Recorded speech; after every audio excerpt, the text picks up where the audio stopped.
You're not going to believe this until I show you the proof, but the situation with Brandon, the guy who spent $62,000 on Ruby Rose's OnlyFans, actually gets so much worse and more sad and honestly just downright scary for Ruby Rose. I imagine she's considering getting like a really strong team of bodyguards, like trying to hire the fucking Justice League to protect her, because Brandon is unhinged now. And in the last video I made about this, he had met her in person and Ruby Rose chalked it up to being like, oh, what a coincidence, I bumped into my #1 spender on OnlyFans. Meanwhile, I'm quite sure Brandon, cold calculated, tracked her down in order to just spontaneously run into her. So he's already showcased that he will find her in the real world if given the opportunity, I believe. And after what Ruby Rose posted today, if that happens again, I feel like there's no telling what he might do in the mental state that he appears to be in. It's fucking frightening. Let's just get into it. So Ruby Rose dropped this banger on Twitter today, "Tat my face on you so I know it's real." And it's a video of text messages between Brandon and her, and that's really not an accurate description because she does not engage in these text messages. It's just Brandon talking at her endlessly. And then another video of the tattoo Brandon got of Ruby Rose's face on his body. Now let's take a peek at the sacred texts here. Let's look at the documents. So right away, Brandon's name is saved in her phone as Brandon Weird OnlyFans Fan. And I think that is just beautiful. Dude has dumped $62,000 in a month on Ruby Rose's OnlyFans content, only to be known by his queen as the Weird OnlyFans guy. I think that is such a powerful lesson many people need to learn. And it's one that extends beyond OnlyFans. This extends to like streaming too. There are a lot of people that believe if they're donating money to someone, they're entitled to some kind of relationship with the recipient of their cash. Whether it's friendship or in this case, fucking marriage, lifelong soulmates. That's just not the reality of the situation. Now let's start reading the texts, and it's important to keep in mind that all of these happen over the course of about 48 hours. So really let that marinate in your noodle up there, because it is crazy how deranged this gets. So he starts by saying, "What are you doing tonight?" And then when he doesn't get a response in a timely enough fashion, he then comes around the next day saying, "Why aren't you answering me? I thought we had a genuine connection." And then the legendary quadruple text, "Ruby, why aren't you answering me? I have invested so much money into our relationship." Pause. So Brandon believes he can purchase a relationship like it's a microtransaction in an EA video game. Brandon dumping his piggy bank while squeezing his hog to Ruby Rose did not buy a relationship with her. And it didn't mean that she was destined or obligated to fall in love with him, which is a concept that Brandon just can't seem to grasp. The only thing he's able to grasp is his cock while watching his OnlyFans princess. This is some frightening delusion here. I imagine Ruby Rose was already a bit concerned when Brandon dumped 62 grand on her in a month. That seems like obsessive behavior, and nobody wants to be the center of an obsession. It's a horrible feeling, and frankly, it's downright dangerous. That's creepy shit, which is why she labeled him the Weird OnlyFans guy, I imagine. And now it seems she reluctantly gave him her number, and he is going crazy with it, further solidifying that he is an unhinged creep. He continues, "I am in love with you. Why won't you love me?" Jesus Christ, brother. And then he goes into like the longest speech I've ever read. I think he got this directly from the transcript of an anime. "I would do anything for you. I would fly anywhere to be with you. All that I can ever think of is you. There is not a single other person in the world as perfect as you are. You could be my queen and I'd be your king. I would give you anything you could ever wish for. We can even have a one-sided, open-ended relationship where you can do whatever you want as long as I know that at the end of the day, you come home to me and are only with me. I promise. I will treat you I will treat you better than anyone, Ruby. I love you with all of my heart. I've never felt this way about anyone. I want to marry you. I want to have a family with you. I want to only be with you. I would quit everything and give up everything just for you. I will do anything for you to love me. I will give you everything I have just for the chance that you never leave me. I want you to be with me forever. In my eyes, I've never seen or known something that I am so sure will be perfect. I can imagine waking up every day and looking over at you asleep on the bed looking perfect while you sleep and I run my hands through your hair, or my getting you the largest diamond ring that I can find so that it's on the hand of a true queen. I will buy you whatever car, boat, or jet you want. I will never love someone as much as I love you, Ruby. I love you more than Bitcoin. I only love you. I love you more than Bitcoin. Shit, he just won over my heart with that one. Wow, more than Bitcoin? Really, Brandon? What the fuck? That's a lot. That's a lot of love. I will give up everything to have you to only be mine. Please don't ignore me, Ruby. I am sending you more money right now. You are making me cry right now by not answering me. I am bawling at the thought, thinking that you won't be with me forever, and that you don't love me anymore. I don't know if there is a point anymore to anything. What the fuck do you mean you don't love me anymore? She never loved you in the first place. You have only ever creeped her out, clearly. All I can ever think of or dream of is you. You are on my mind all day, every day. Thinking of how you smelled in the hotel lobby when I first saw you. Thinking of your perfect voice. Thinking of your perfect smile when you first laughed awkwardly as I told you that I was your #1 fan. Everything about you makes me get butterflies in my stomach. Oh, it's making my fucking skin crawl reading this. This is like the most alarming text message I think I've ever fucking read. Without it just being like an overt threat. This is like the closest thing I've seen to just downright declaration of cringe, like frightening obsession. Like, good God. So, it seems like Ruby Rose reluctantly gave Brandon her number when he somehow just magically bumped into her the other day. And this is how things are going. Clearly, these feelings aren't reciprocated because Ruby doesn't even know him. And he doesn't know her. He has an unhealthy obsession with her. And he's imagined this fantasy world of them getting married and all he can think about is her. The obsession is very scary. As I mentioned in the last video, Brandon is a porn addict. He was on an entire TV show dedicated to his porn addiction. And it's clear he is still addicted to porn. And now he is obsessed with her. He actually has a mental illness that needs professional help, clearly. And this is just terrifying. Please tell me you're just very busy and not seeing my texts right now, princess. Please? I cherished every second I was with you. I adore you. You are the reason I wake up every morning. I have no purpose without you. You are my rock. Ruby? Ruby, stop ignoring me! Why are you ignoring me after all the money that I've given you to show you that I'm only loyal to you and how much I love and appreciate and adore you? How dare you not answer me? I see you actively posting on your Instagram story, and you have not answered me once. You are making me very mad. I have treated you like a princess, and you won't even take the time to respond to me. I will not tolerate this. So he's going full mask off here into his Batman supervillain origin story, and I can already just see him slamming his fist into his desk at the last part of that message. I will not tolerate this any longer. Notice how all of this is taking place over the course of hours, like a handful of hours. It's all one day to lead to this, spiraling into the deepest pits of hell with this fury that not even Lucifer could conjure, all because the OnlyFans model that he sends so much money to isn't in love with him and responding to his text messages. His very creepy text messages, mind you. It's not like he's just trying to have normal conversations. He's immediately opening with like, I love you. We need to get married. You are actually all I think about, all I dream about. You are literally my purpose. You are my fucking rock. I know I'm a stranger to you, but you are actually the only angel in my life. You are the sun that shines for me. And I'm looking at the sun and it's not burning my eyes. It's opening them. Luckily, Jekyll comes back out and he puts Mr. Hyde away, and, you know, he's very apologetic for his outburst. It was highly unprofessional and ridiculous, actually. Which, again, this is not uncharacteristic of someone with an obsession. These violent mood swings and all of this anger, obsessions are a horrible thing. And this is clearly an obsession. So, he says, I am sorry for getting mad at you. I did not mean to. I shouldn't have, but the love I have for you causes me to get very emotional, especially about you. I love you so much, Ruby. You're my world, my rock, my queen, my everything. There's nothing that I wouldn't do to make you the happiest little princess in the world. I promise that I love you, and only you, for you.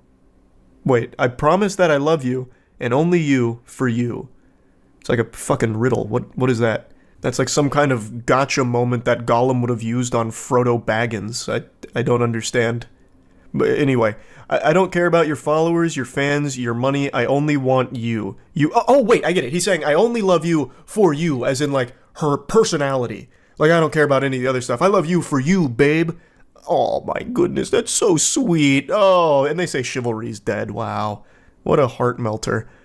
You're the best thing that ever has happened to me. I know that we only met for 5 minutes and that you had to leave, but I have cherished it so much I cannot stop thinking about it and you.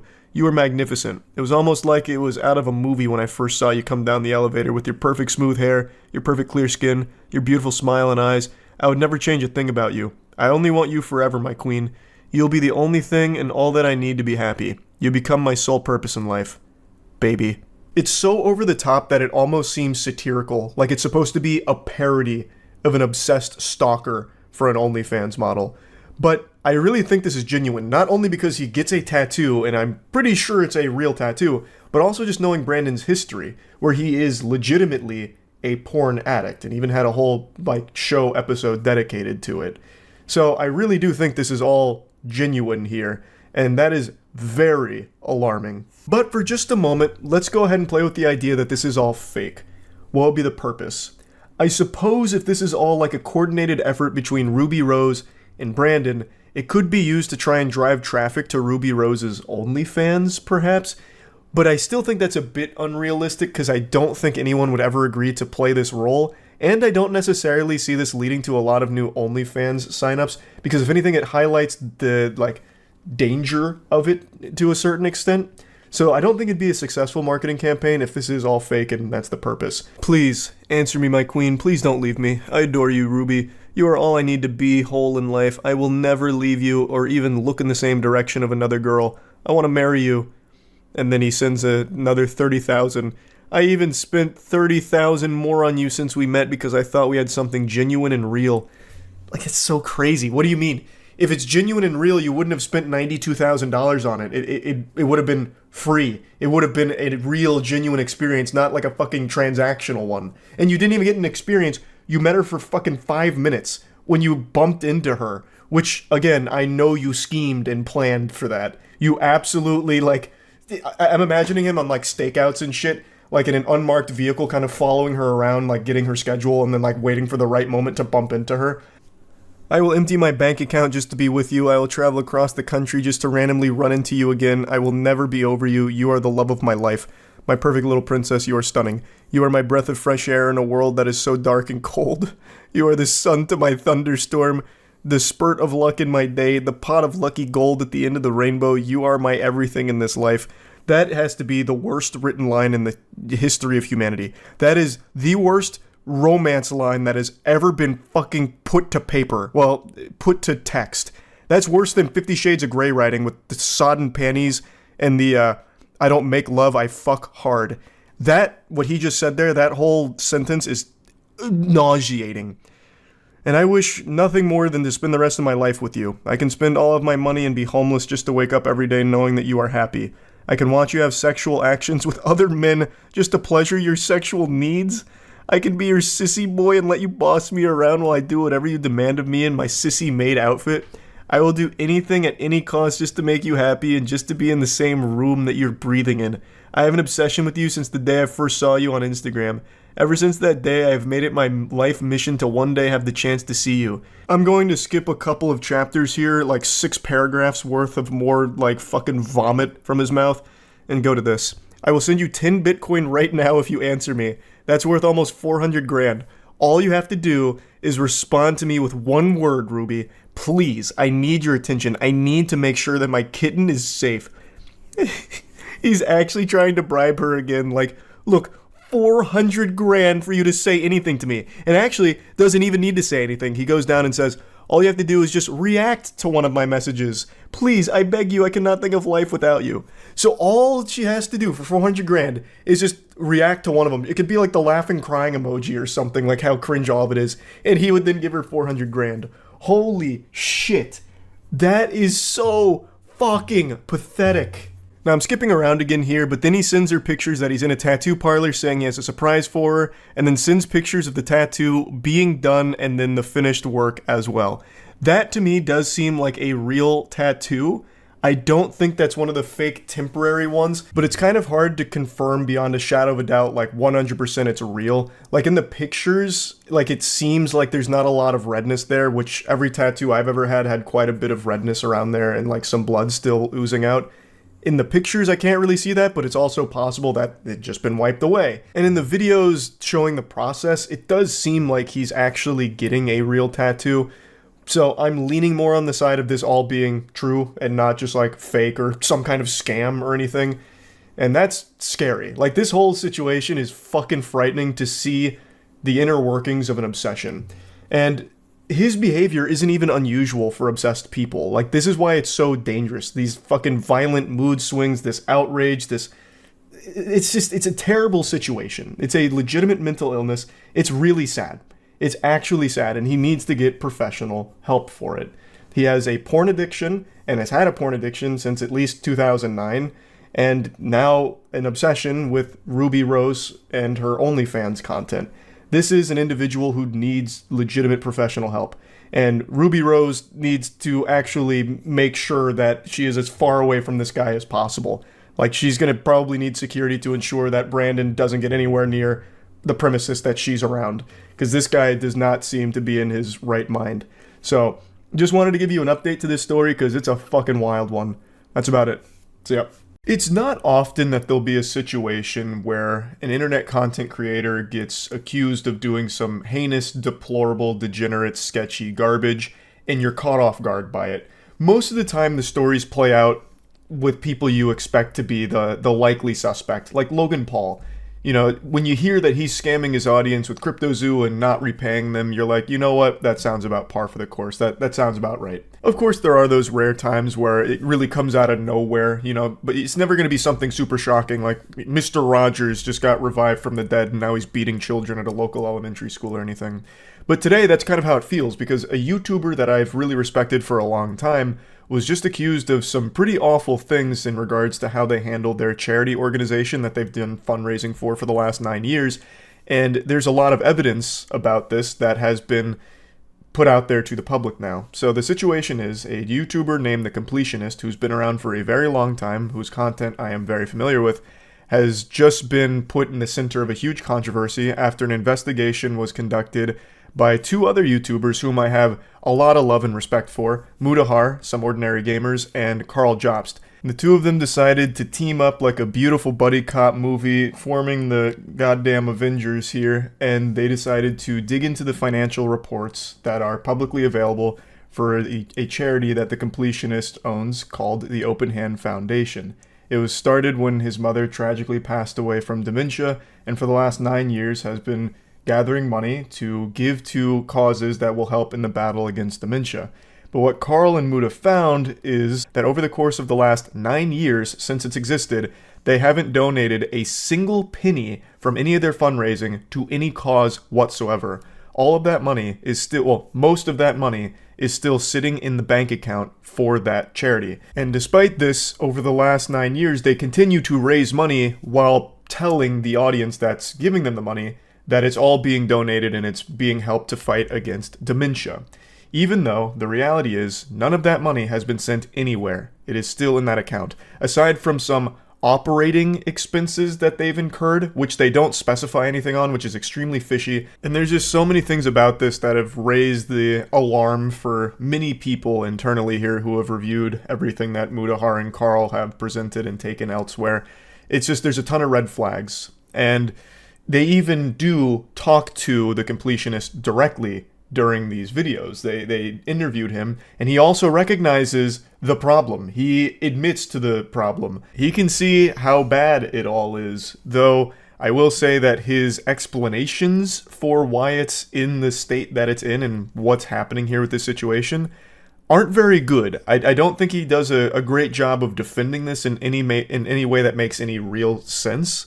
So the whole thing is extremely unfortunate. Now, he hasn't made a full official public statement yet aside from these interviews, but it's not looking very good. There's really not a whole lot of wiggle room for this just to be classified as like, you know, digging up dirt and drama on nothing, making a mountain out of a molehill. No, this is like pretty watertight evidence that they presented, and even the person at like the helm of it, the completionist, recognizes that, yeah, it's a huge problem. It's bad.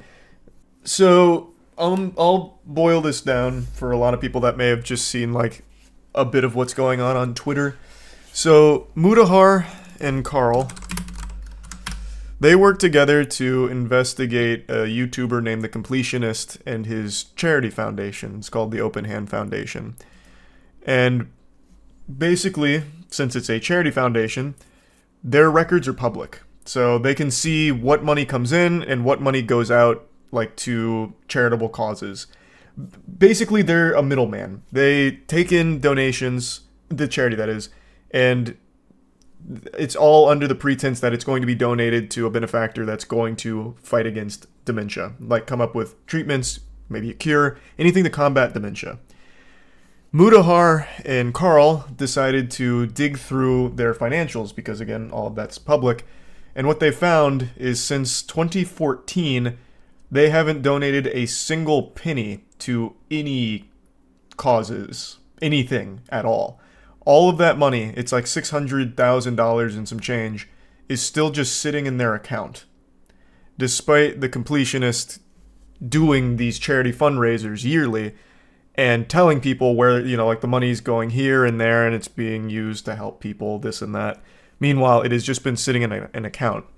And they interviewed him, and he also recognized, like, this is a problem. And there was a couple things he said that really didn't sit right with me, where he kind of made it seem like his biggest concern was his public image as a result of all of this. So he'd be like, maybe if I have to just take the L here, like, this isn't a take the L situation. If you've been misleading people with a charity's purpose and what it's been doing for all of these years, that's like a very big deal. Very, very big deal. It's not just like a, frivolous internet drama. So that's kind of the situation in a nutshell. He hasn't come forward with like a full statement on his own outside of the interview they did where he does own up to all of it, though he says it's not on purpose. He's just made a mistake. He was under the assumption that the money was being donated. Turns out it hasn't been, so it's just been sitting stagnant, collecting dust and cobwebs in the bank account for the charity foundation. And there was a lot of other really weird stuff, and I won't get into the weeds. I highly recommend watching either Mutahar's video or Carl's video on it where they go over it. But there are a lot of other weird things in there, such as the way that they report what money gets spent on, like, operational costs. There was just a lot of red flags. But the biggest thing is he continues to raise money for this charity. Everyone who donates believes that money is going towards the cause that he is promoting, like, hey, this money is being used to combat dementia, find treatments, this and that. That's where we're sending the money. It's not. It's just sitting in a bank account. So that's the big problem. It's just lying to the audience. Now, from everything they've reported, Mutahar and Carl haven't said that he's pocketing the money or anything like that. I know Dexerto ran a dog shit article claiming that that's what Mutahar and Carl were saying. They're not. They are not making the claim that the Completionist or anyone on his team is taking that money for themselves. It's just since, again, all of the records are public, you can see that the money is still just in that account. It is still just sitting there for 9 fucking years. And it's because they can't find the right benefactor, which is a really weird excuse. That doesn't make a lot of sense at all. Didn't they have like 100K operating expenses? Something like that, which again, they don't report what the actual operating expenses were, like specifically, which makes them very vulnerable to an audit, which is something they talk about. It's just all very fishy. It's very poorly ran. Poorly ran is being extremely generous. There are so many things in here that don't make a lot of sense at all. I want to show you a clip from Carl's video, actually a couple clips from Carl's video. Their website clearly states they support the UCSF, and they have a quote from David Kessler, the Dean of the UCSF School of Medicine, thanking them for their gift. But the interesting thing about David Kessler is that he was fired as the Dean of the UCSF School of Medicine in 2007, 7 years before OpenHand was even officially registered. That's an extreme eyebrow raiser right there. To any detective worth their salt, they'd puff on their pipe, let out a big puff of smoke and say, "Baloney, what's happening?" and dig deeper, which is exactly what Carl and Mutahar did.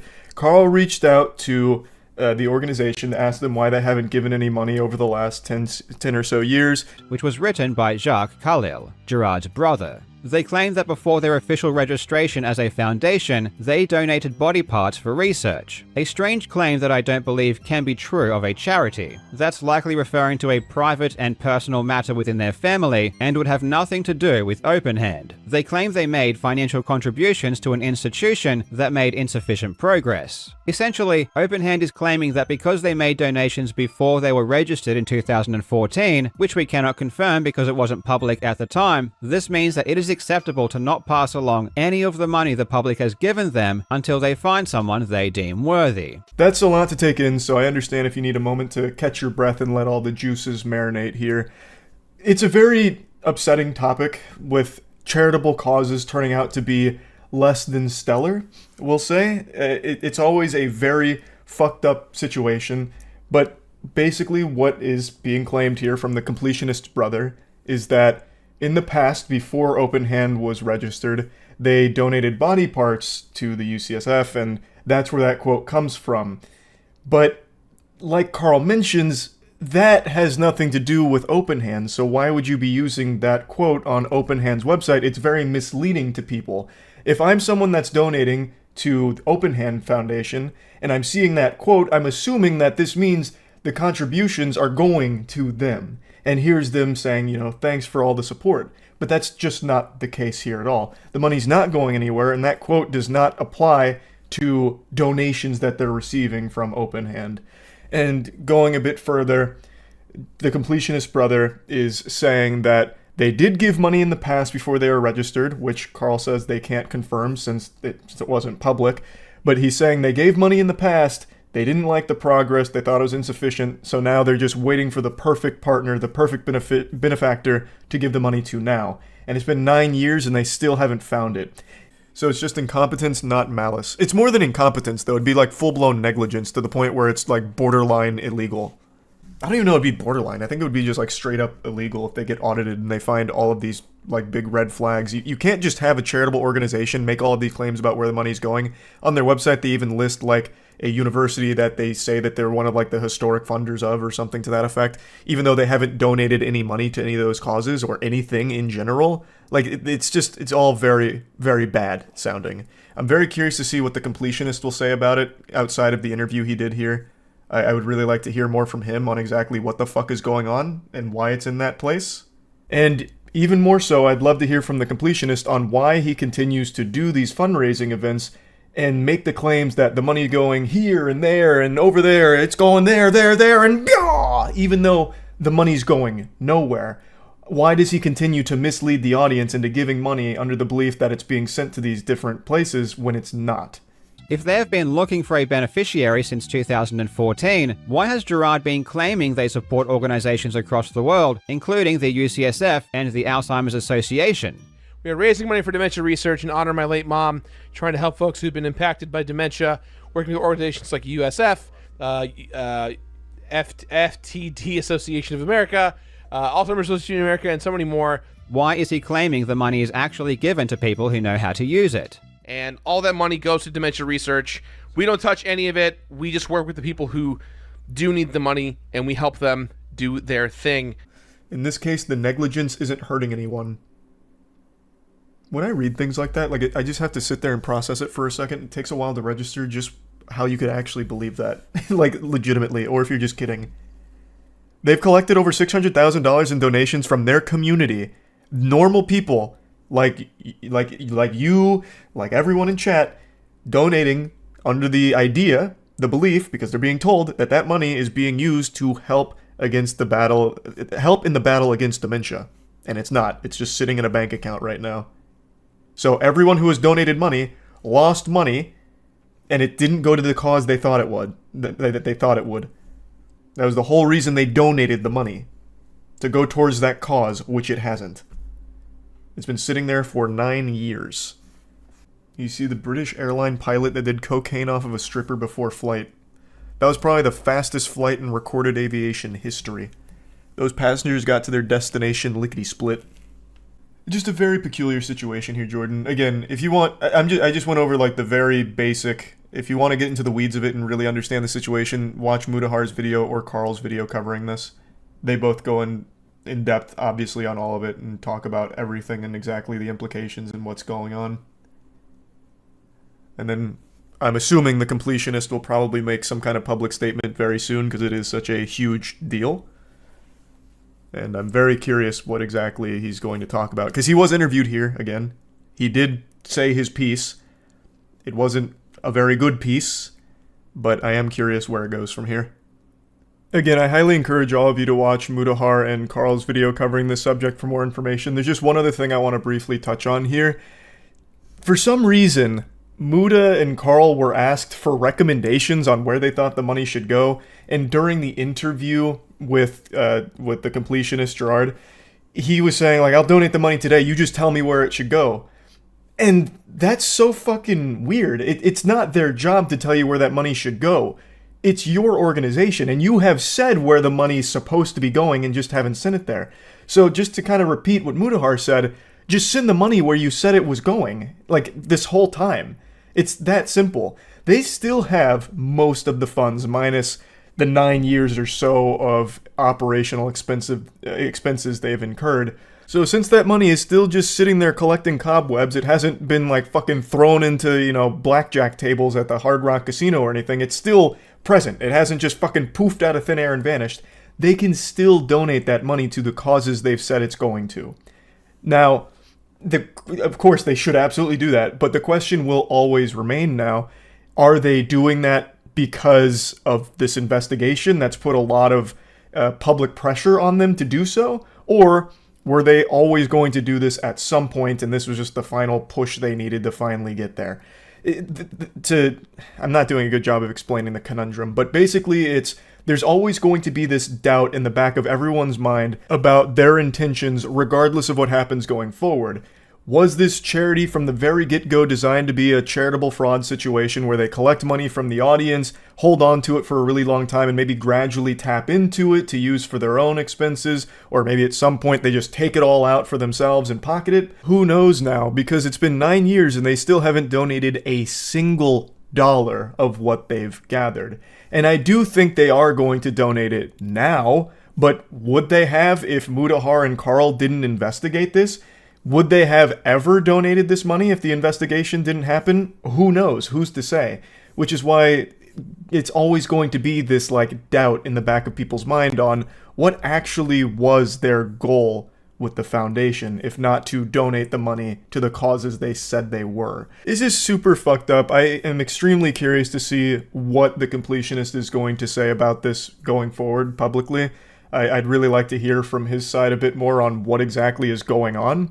But it certainly doesn't look good, and this is a subject that really hits close to home for me. Many of you might remember for a long time I would donate all of the money I made on YouTube to various charities. Over time I realized a lot of the organizations that I was putting money into were not exactly the best and engaged in a lot of sketchy practices, and a lot of the money didn't go where they claimed it would. So charitable fraud is always something that I'm pretty passionate about. It's a really disgusting idea to take advantage of people's generosity and people's will to fight against something for the betterment of the people they care about, the rest of the world.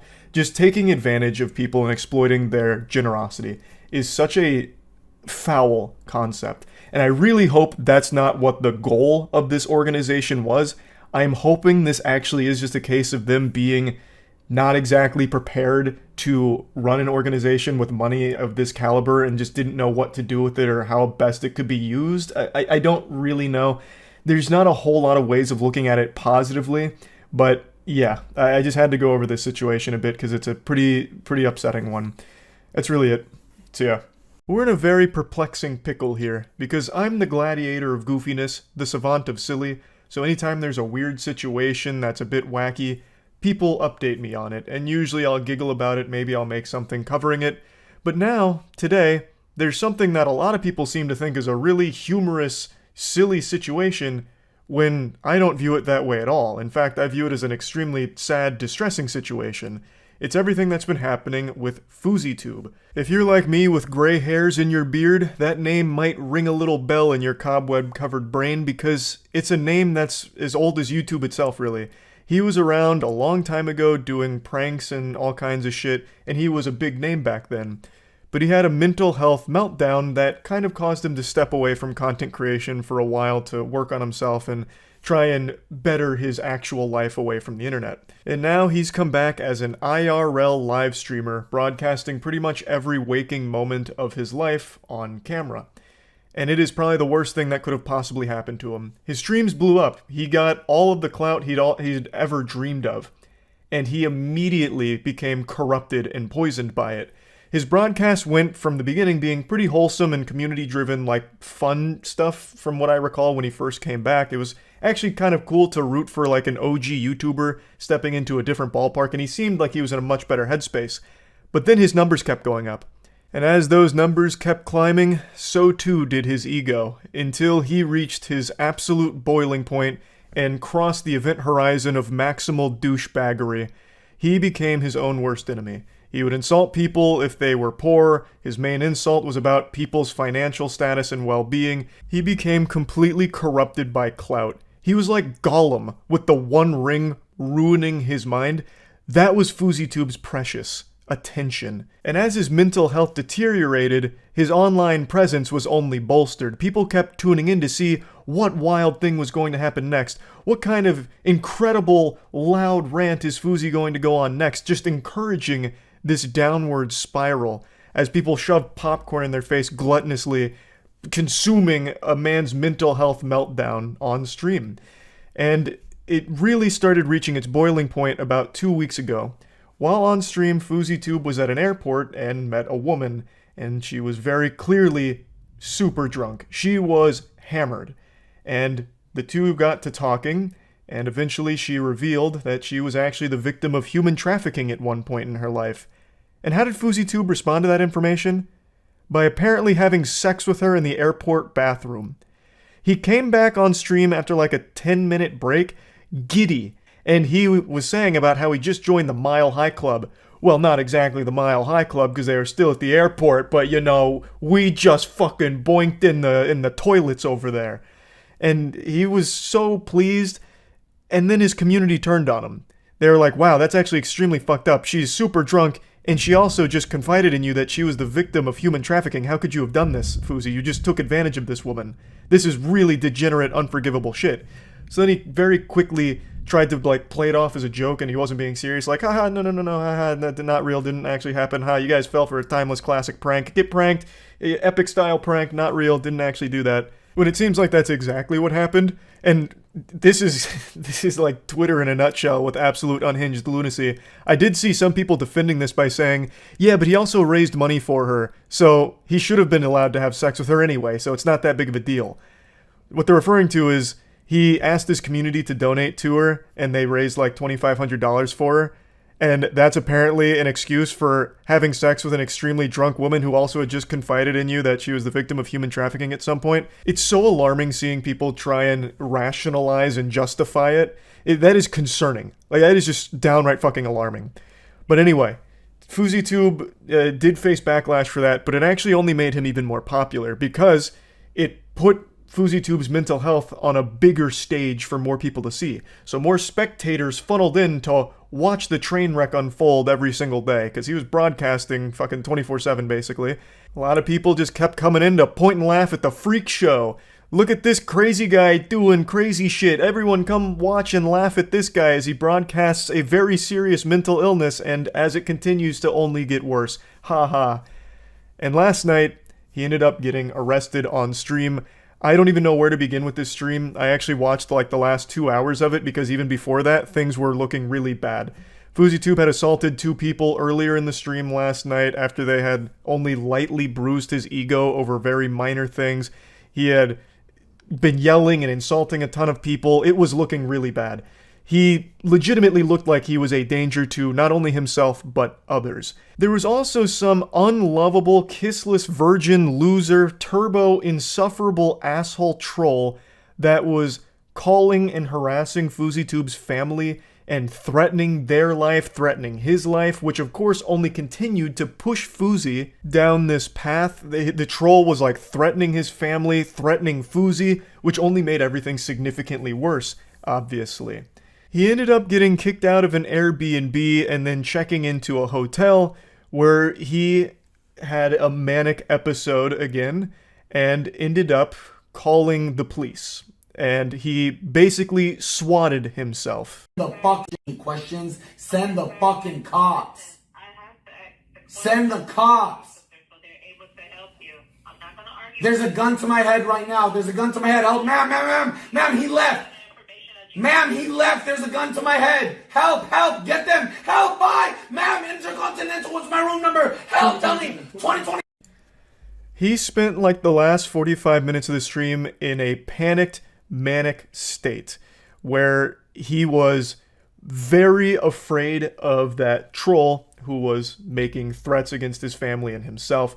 And he ended up calling the police, hoping that they could go arrest him and take him away to try and, fix this whole situation. And it was only made worse because the troll kept pushing him. Like earlier in the stream, Fousey had apparently fallen in love with this girl and she had broke up with him, and the troll took credit for it, claiming that he had actually planted that girl there so Fousey would fall in love with her and then she'd break his heart. So he mentions that multiple times in the last 45 minutes because he truly believed that that girl he met was a fucking plant from this troll who's controlling every aspect of his life now. Even the girl he had fallen in love with was actually on the troll's payroll working for him in order to hurt Fousey. So it was this just very, very sad thing to watch unfold.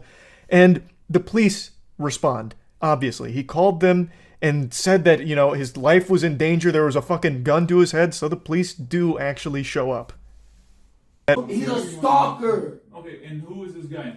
I don't fucking know. So how do you want us to look for him if you don't know where he is? I have his address. What is his address? I said grab my security 20 minutes ago. Alright, listen.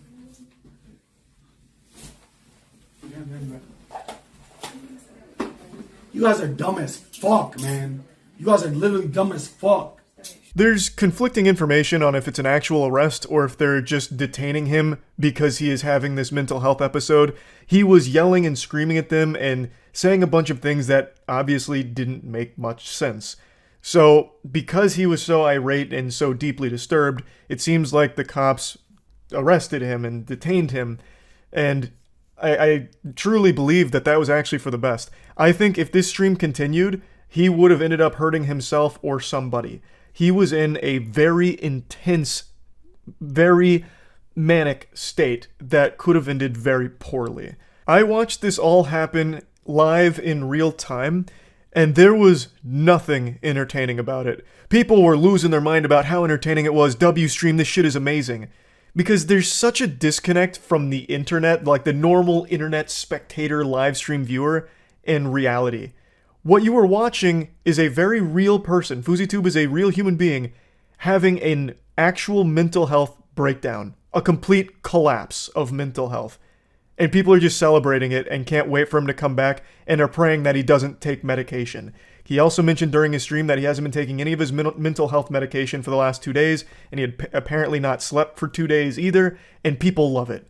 People can't wait for more of it, and I just find that so fucking sad. I really do. I don't think there's anything goofy about it. Fousey is unfortunately not only being encouraged by his audience that's treating him like some kind of circus show, he's also being encouraged by other streamers in the real world that keep patting him on the ass and pushing him to keep doing this kind of shit. He is surrounded by parasites, these fucking leeches that are latching on to Fousey's ass like a goddamn hemorrhoid in order to suckle some clout out from under him. So he's blown up from all of this. So a lot of other streamers have started trying to be all buddy-buddy with him, like, hey, we're such good pals, Fousey, you're doing great, let me in your content. So they keep forcing themselves into Fousey's life so they can broadcast themselves to promote themselves through him, without ever actually caring about him as a friend. No one is actually helping him get what he needs. He is clearly going through a legitimate mental health crisis. Fousey has been very open and honest in the past about the mental health struggles that he has. He has legitimate mental illness. And nobody around him seems to care. They only care that he keeps bringing in big numbers, which help them. There was a moment right before he was arrested where Aiden Ross called him and told him to calm down and go to sleep. And that is more than a lot of other people in his life have done for him, but that is still the bare minimum. That is very easy to do stuff, that's not help Fousey needs. What he needs is someone that's willing to do the hard stuff. Turn his fucking stream off. Take his phone away. Take his camera away. He needs to be disconnected from the internet, and he actually needs legitimate professional help. That's the hard thing that no one's willing to do, but it's what he needs. That is 100% the only thing that will help him, but no one does it. Like, again, there are a couple people, it wasn't just Aiden, that are like, hey, Fousey, just calm down, go to bed, it's not that big of a deal. But he's not going to do that. He is in a actual manic state. He's not just going to stop and go to sleep because you asked him nicely. You need someone that is actually caring about him to take all of that away and get him to where he needs to go, to a professional. And also, a lot of other people pointed this out too. The platforms can also do something. Kick could have absolutely suspended the stream.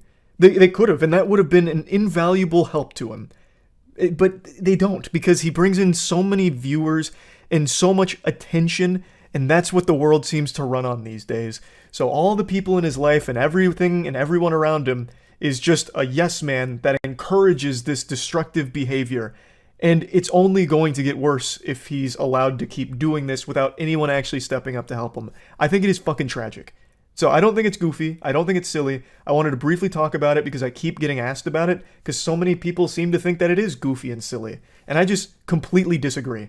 So I just wanted to talk about this a little bit. That's really about it. So, yeah. Alright, I went down the dark and depressing rabbit hole of weird family vlog YouTube channels. Not that that's its own category, because every family vlog channel on YouTube I think is weird.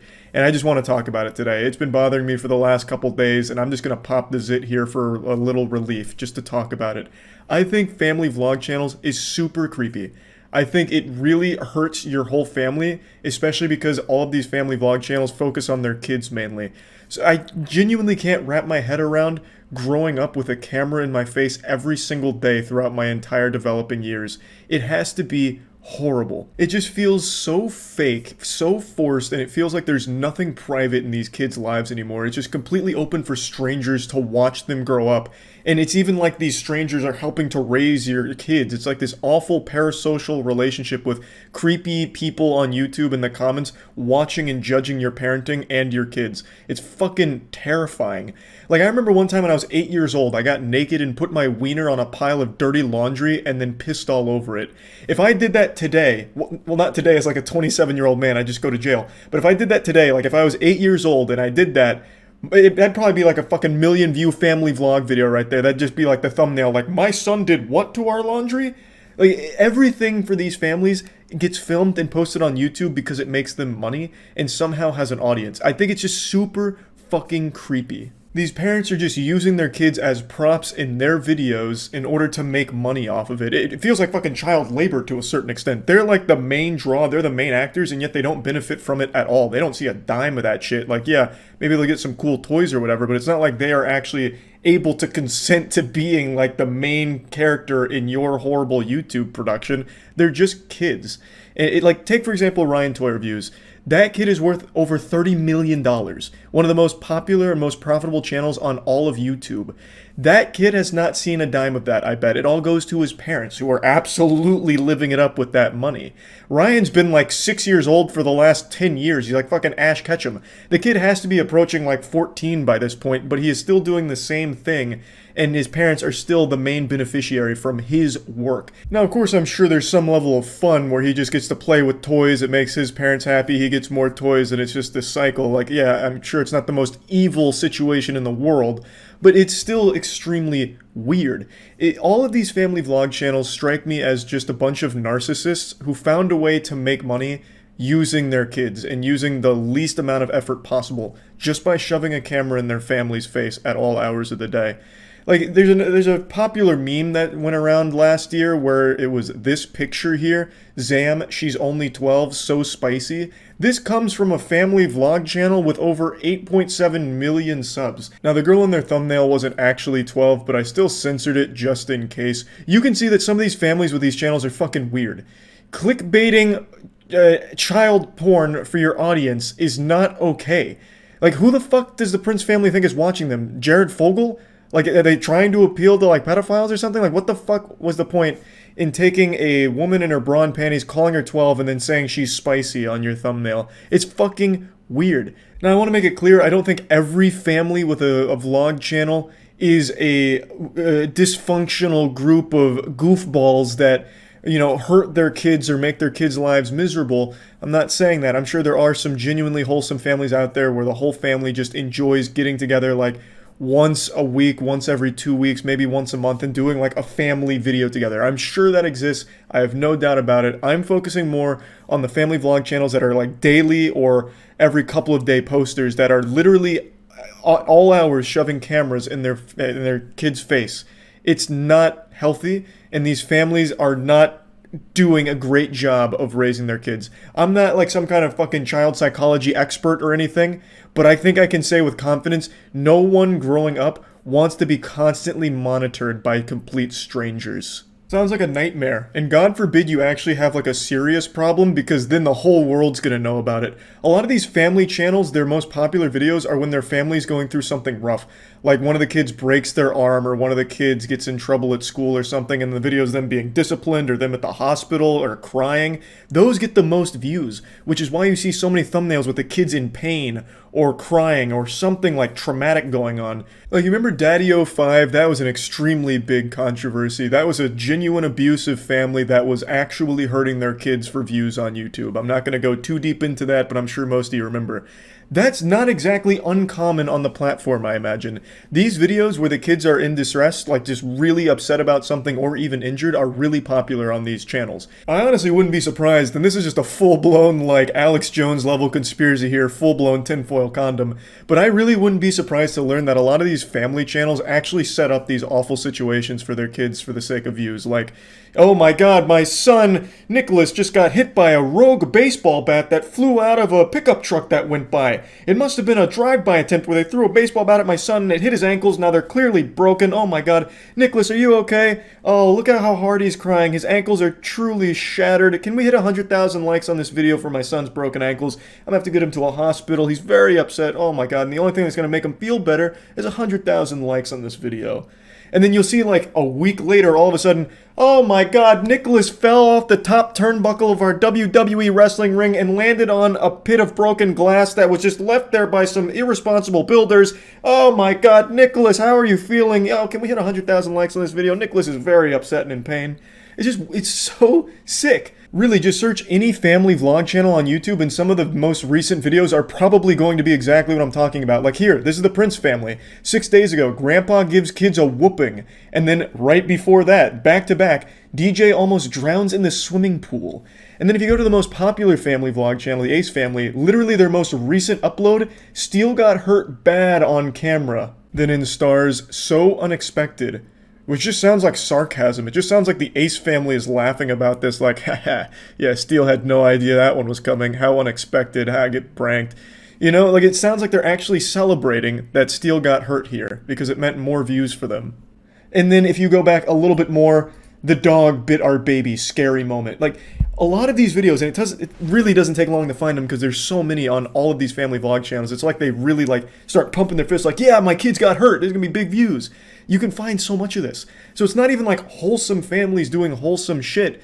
It's these really sick families celebrating and capitalizing off of traumatic experiences of their children. Like, just imagine, you can't even cry or get hurt without your parents filming you. That's an actual nightmare. And then it gets posted online for everyone to see. Your classmates might see it. Like, you just grow up in the eyes of complete strangers.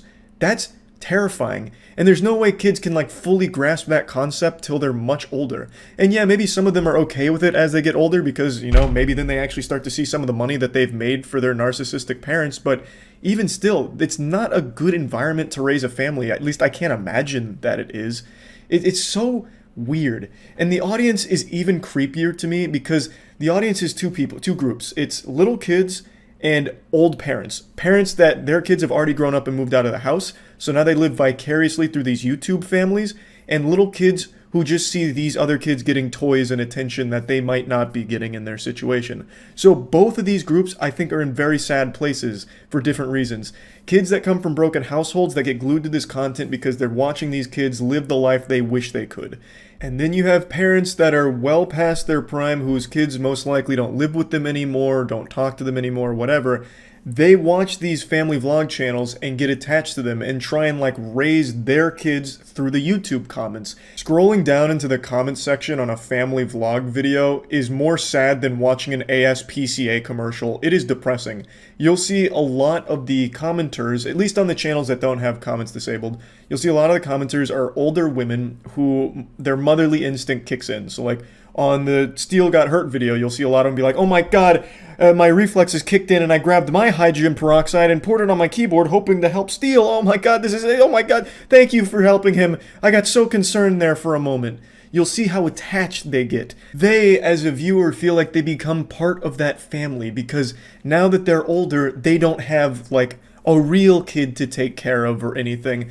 So they're settling for the next best thing, which is living this fantasy where they're somehow helping the Ace family raise their kids or helping in their lives somehow. And then from that, you'll see a lot of these older women feel entitled to know everything that's going on with the family, which is why you have a lot of these family vlog channels make videos that get way, way, way too personal and share way too much about themselves as parents and their kids. I've seen a bunch of these family vlog channels where they're the couples going through a lot of issues and they share all of them with their audience because the audience demands it. And it's they're never satisfied. They need to know every single detail. They just become so unhealthily attached to what they see on these family vlogs. So yeah, anyway, that's about it. I just wanted to talk about it. I hate family vlog channels, but I understand they're not going anywhere and they're probably only going to grow in popularity. I just wanted to at least talk about this since I had been thinking about it for the last couple days. That's about it. So yeah. I know I'm tardy to the party with this subject, and I'm sure you've already seen it by now since it happened a few days ago, but just like Game of Thrones Season 8, it just keeps getting worse. It's the Act Man situation, Act Man versus YouTube. The Act Man is a large YouTuber who recently posted an hour-long video, basically an ESPN 30 for 30 documentary, on another YouTube channel going over all the awful things that they've done or said in their time on the internet. And as a result of posting this video, he received a strike. YouTube took it down due to nudity and sexual content because of a poorly photoshopped cucumber next to the person's mouth who the video was about. That seems like a pretty drastic over-enforcement of the rule. If they really found it to be highly sexual, it should have just resulted in limited ads as opposed to a full strike on the channel. I've eaten a banana in a video before, and now I'm starting to sweat. What might happen to me? It just really felt like one of those moments that was a full-blown mistake, and we've seen it a million times in the past, where the YouTube bots controlled by Skynet malfunction and issue a strike at random by accident, and then it's overturned shortly thereafter. However, the appeal was rejected within, I believe, 30 minutes of the Act Man submitting it, a manual rejection, which means someone with a pulse supposedly looked at it and still said, yep, that shit's staying off the platform. We're putting the kibosh on it right now. So then it became a little bit fishier. Why? The reasoning just doesn't make any sense. It's not like he uploaded Mr. Hands or Two Girls, One Cup in his video.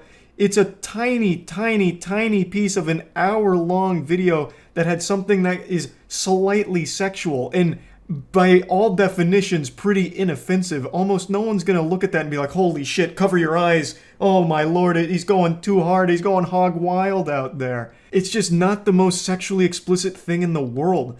Even if they're going full Weenie Hut Jr. mode here, it's still pretty tame by those definitions. It just didn't make any sense. I also think this highlights another shortcoming YouTube's had since the beginning of time, where if a single minuscule piece of a video is a problem, they strike the whole video. They take the whole thing down instead of just letting you yourself remove that piece, that insignificant little piece, that 2 or 3 second little problem zit. Why not just let the creator pop it? YouTube has a built-in editor where you can take things out. So why not just alert the channel hey, the video's fine, but there's this one part that's a problem. If you want to keep it in, it's going to get age restricted or you're going to get a strike, but you can take it out and nothing will happen. We're letting you know you have 1 week to take it out. Every single channel would elect to take it out. Like in Actman's case, if they just told him the cucumber Photoshop thing is a problem, I'm certain he would have used the editor to just take it out of the video. Problem solved, and then there's no issue. And that saves YouTube a lot of trouble as well, because that completely avoids the ensuing shitstorm. Why not just let us use the editor to take out the problem? It's something that I also pitched to Susan, the CEO of YouTube, when I talked to her, and she thought it was a great idea, as did the policy head. That was 2 years ago. When is it coming? But anyway, in his anger, he turned to the dark side and committed the sin that every YouTuber is guilty of. He went to Twitter to start a shitstorm to finally force a real answer out of YouTube, to finally get an actual response and real action from the company. But unfortunately for Actman, he ended up with YouTube's cucumber in his mouth. They responded to this by age restricting 2 videos of his that were completely unrelated, and then just hitting the speedrun any % record for appeal rejections by slapping it down in 30 minutes. So, needless to say, the Twitter action wasn't super effective for Actman, but this was only the beginning. Because as of 2 hours ago, YouTube wasn't done huffing and puffing, they blew his whole house down. They demonetized Actman's entire channel, leaving him ineligible for future monetization. This is essentially being fired from his job, all without ever getting a single explanation as to why. It just happened. So this seems like a complete failure on YouTube's part here, and everything that resulted after the initial strike was done in pure pettiness. There's one more thing I'd like to talk about, and it's a little unrelated to the exact Actman situation, but it has to do with the way YouTubers get YouTube's attention directly. As you've noticed throughout the entire history of YouTube, every time there's a problem, people go to Twitter to talk about it, and vent about it, and tag YouTube in it. And the reason for that is because for most channels, that's the only means of getting a response from the company. Do you know how fucking pathetic that is? To have people like Actman, who are essentially employees, having to go on Twitter and publicly whine about their boss? That's so demoralizing. Having to grovel at their feet, cry and beg for just a little scrap of information as to what's going on and if they can lend a little hand to fix a problem. That is just the worst system of all time. But that's the only way most YouTubers have any access to the company, and it seems to be the only efficient way of getting things solved. And I'm guilty of doing it too. I've gone on Twitter to take a fat dump Baruski on YouTube for something they fucked up on, because I try every other alternative going through all of the proper YouTube channels, but it never leads to solutions. The only thing that does is by making a big hubbub on Twitter about it. It's just so pathetic. No YouTuber or anyone wants to be publicly whining on Twitter about a problem. They want it to be fixed behind the scenes, and YouTube shouldn't want it to be a big problem on Twitter either. The Actman shit has been trending for like 12 hours now. It's like the #1 trend in the world. And it's bad for YouTube, but he's tried everything else. He's been talking to his partner manager, whom I'm just going to say seems like has no power in this situation, which is about par for the course because a lot of times partner managers have absolutely no ability to solve problems. They're fundamentally just hall monitors for the principal, but don't actually have any level of power, unfortunately, though I do believe they should, because every partner manager I've ever known at YouTube is a great person, really on the side of creators, but their hands are tied with what they're given from the company and how to handle problems. So the only thing YouTubers can do is once they exhaust their partner manager, if they even have one, and once they exhaust all the official channels, all they can do, the only thing left, is to make a big deal about it on Twitter. And it sucks. It sucks for YouTube because they look like shit, per usual. And it sucks for the creator because no one wants to just be publicly, making a big scene about shit that should be private. It's just so frustrating that it's been like this for years with no signs of changing. They need to improve the communication. When I had a conversation with Susan, this was one of the things I brought up, and I was told that they're working on making that better. That's been 2 years now, and it's still the same. And unfortunately, in Actman's case, it backfired on him because YouTube got upset about it and started really blasting his whole channel over the issue. Even though they only had a problem with one video, for some reason they extended it to his entire channel, which seems to be purely done out of spite. Regardless of how you feel about Actman or Actman's video that started all of this, I believe everyone can agree that the strike is utter bullshit. There is no grounds for nudity and sexual content strike here. And there's even less reasonable explanation for why 2 completely unrelated videos got age restricted shortly after this problem was brought to Twitter. And there's absolutely zero reason for why his whole channel was then demonetized afterward. All of this completely unrelated from that first video. It seems like a complete fuck up from YouTube and an utter failure to enforce their policies properly. And I'm pretty confident they will overturn this. I really do think they will. I think at some point it'll go up the right chain and the right people, and they'll realize that all of this was a big mistake, and they'll overturn it. But they need to not only accept responsibility, but improve the system that keeps failing the platform. There's no reason, again, why YouTubers have only one course of action, which is to go to Twitter. Partner managers need more power to fix things. There's just no downsides to giving partner managers more power. Legitimately, only good things can come from that. It's not like it's gonna birth Dr. Doom. There's not gonna be some rogue YouTube employee partner manager who just becomes a supervillain and, uploads Goatsy on everyone's channel or some shit.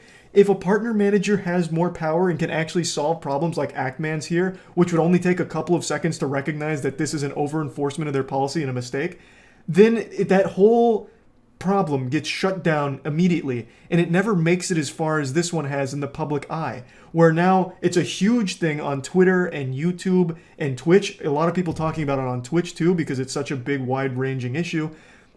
None of that happens if a partner manager can just solve it themselves. But unfortunately, we don't live in that utopia. We're fucking condemned to this dystopian Narnia where YouTube has this archaic, awful system in place that nothing ever gets solved unless there's an absolutely massive public backlash against the company. So now everyone sees how stupid YouTube looks and how mismanaged and dysfunctional these systems are, and it's a bad look for the platform. It's bad for creators, and it's bad for the platform that there is no actual way of solving problems privately. It has to be done publicly in the public eye on Twitter in order for things to get solved on YouTube. That's so silly. Give YouTube partner managers more power to fix problems, and you solve a lot of reputational damage to YouTube. They can avoid so much conflict in the future if they just give those partner managers the ability to fix things. Everything that's happened to the Actman this week is absolutely terrible. It's awful, but I am confident it's going to get overturned and fixed. But it's still extremely embarrassing for the platform as a whole that the only way these things get fixed is when there's a big enough public backlash for it. There just needs to be a better system in place, or this is going to keep happening forever, as it has been for the last decade. Just fucking fix the problem. Partner managers really do everything they can to help their partners on the platform, but they just don't have many tools of helping. Give them those tools, and you will stop issues like this. That's about it. That's about it. See ya.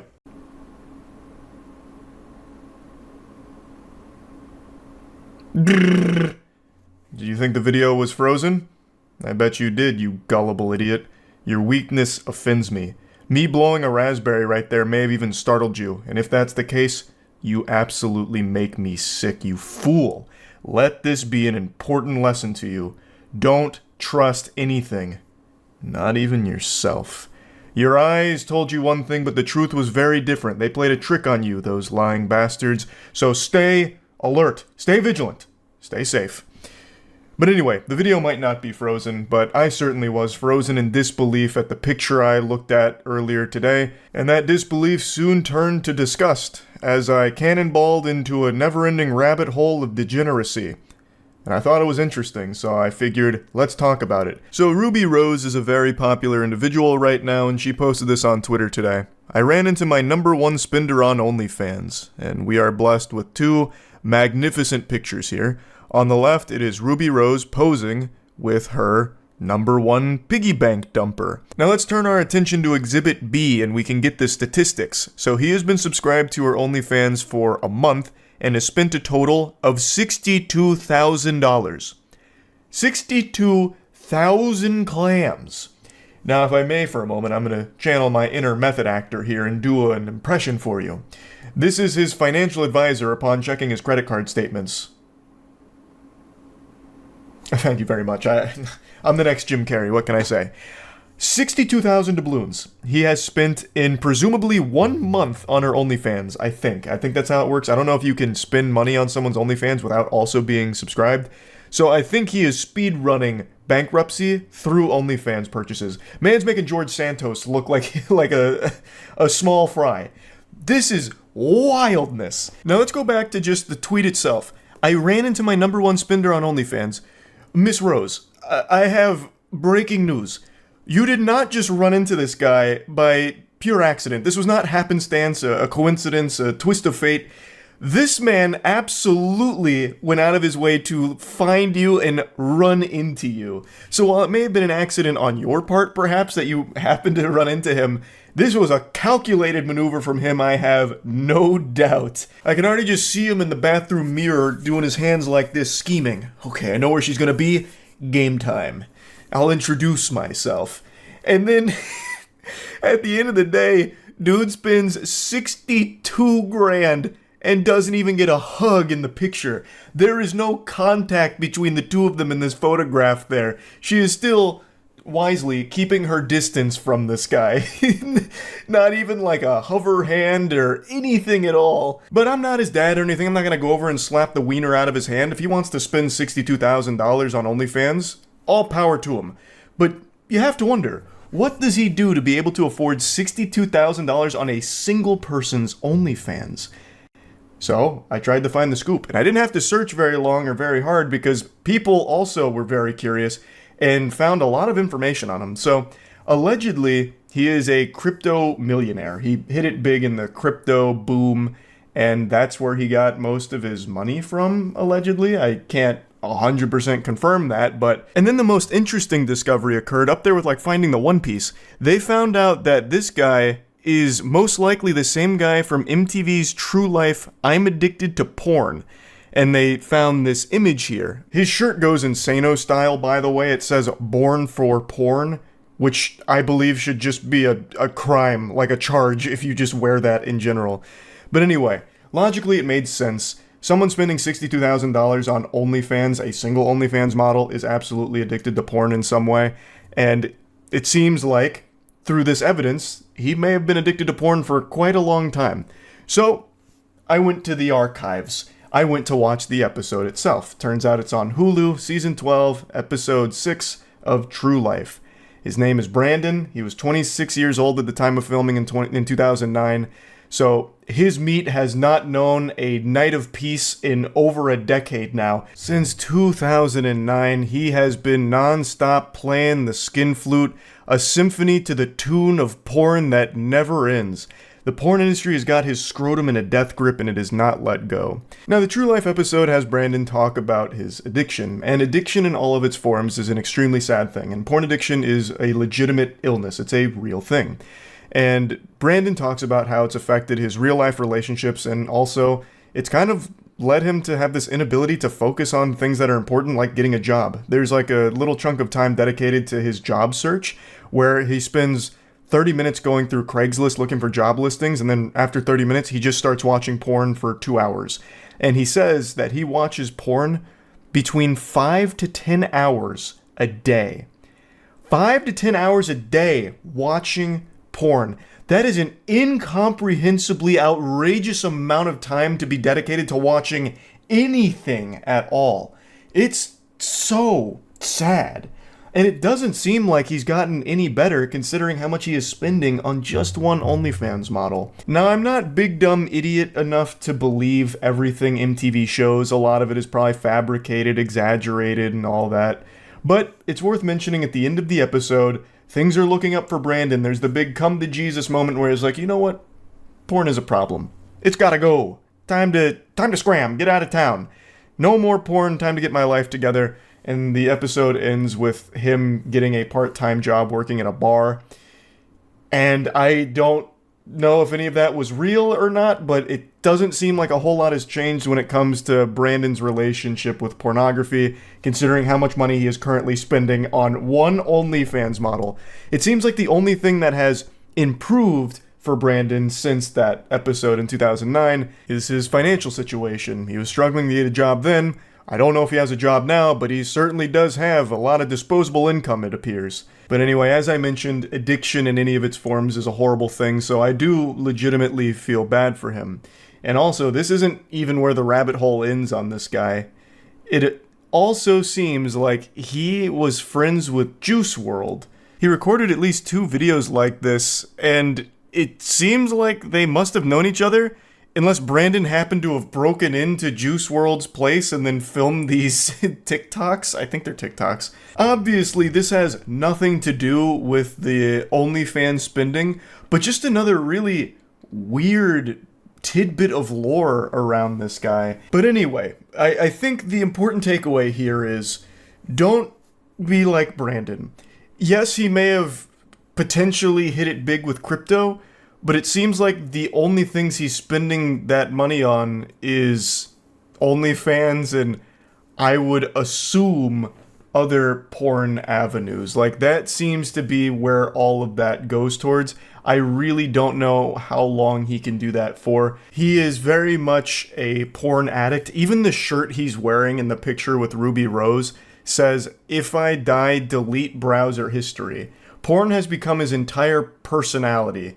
Like, it's like his whole being. And that's just not healthy at all. But you know what is healthy? Helping others. So this holiday season, we're doing what we did last year at Mana, where we're raising money for the Brain and Behavior Research Foundation. Last year we raised over $110,000. It was an incredible series of streams that we did, and this year we're looking to do it again, but adding a few new things, such as these sticker packs. So this one's obviously me, this one is Jimmy here, and this is, of course, GB. So myself, GB, and Jimmy are doing Mana Impact, and raising money for the Brain and Behavior Research Foundation, which is an organization that aims to alleviate the suffering caused from mental illnesses through awarding grants that will help lead to breakthrough research. And it's just an overall great organization. So again, if you're looking to help support in any way, there's a link in the description below, and $10 or more gets you the cute stickers. So yeah, I just wanted to quickly mention that here at the end of the video. Anyway, that's about it. So yeah. When it comes to sad, pathetic things on the internet, I feel like I've seen it all. I'm like the Oracle from the Matrix. Nothing surprises me anymore. Yet, today I bore witness to something so tragically embarrassing on Twitch that it's making me reflect, and it's put me in a very somber state. I feel as though I'm at a funeral service. A streamer invited one of her mods to hang out with her in real life, and then did a stream that was an hour and 25 minutes of agonizing, miserable, inhumane torture. Waterboarding would have felt more pleasant for this mod, I imagine. She spends the entire stream basically just insulting him. He is the butt of every one of her jokes, and she kind of just reduces him to a spittoon for her and her chat to spit in and make fun of. Now, I think punching bags get treated with more respect than this guy did, and it only got worse the longer the stream went on. She had a donation goal where if the stream gave her $500, she would kiss him. Oh god, fuck. I'm sorry. Sorry, one more shot, guys. Dang. If you ever want to get drunk really fast, just have to kiss till you'll be fucked up by the time the night's over. That is soul-crushingly mean-spirited. That is downright diabolical. Saying if you want to get drunk, just try and kiss Dilly, you'll be fucked up by the end of the night. Saying that you have to be hammered to want to kiss this guy. And this is the attitude for the entire stream. So she makes it pretty clear that she can't really stand to be around him unless she is extraordinarily drunk. So the whole time she is drinking throughout the stream, they reach the donation goal, so now she's obligated to give him a little smooch.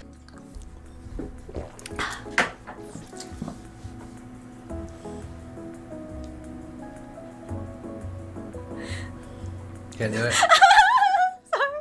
It's okay. Can you come closer? This close? Okay. Yes. Okay. Whenever you're ready. Can you puck her up? Puck her up. I have small lips.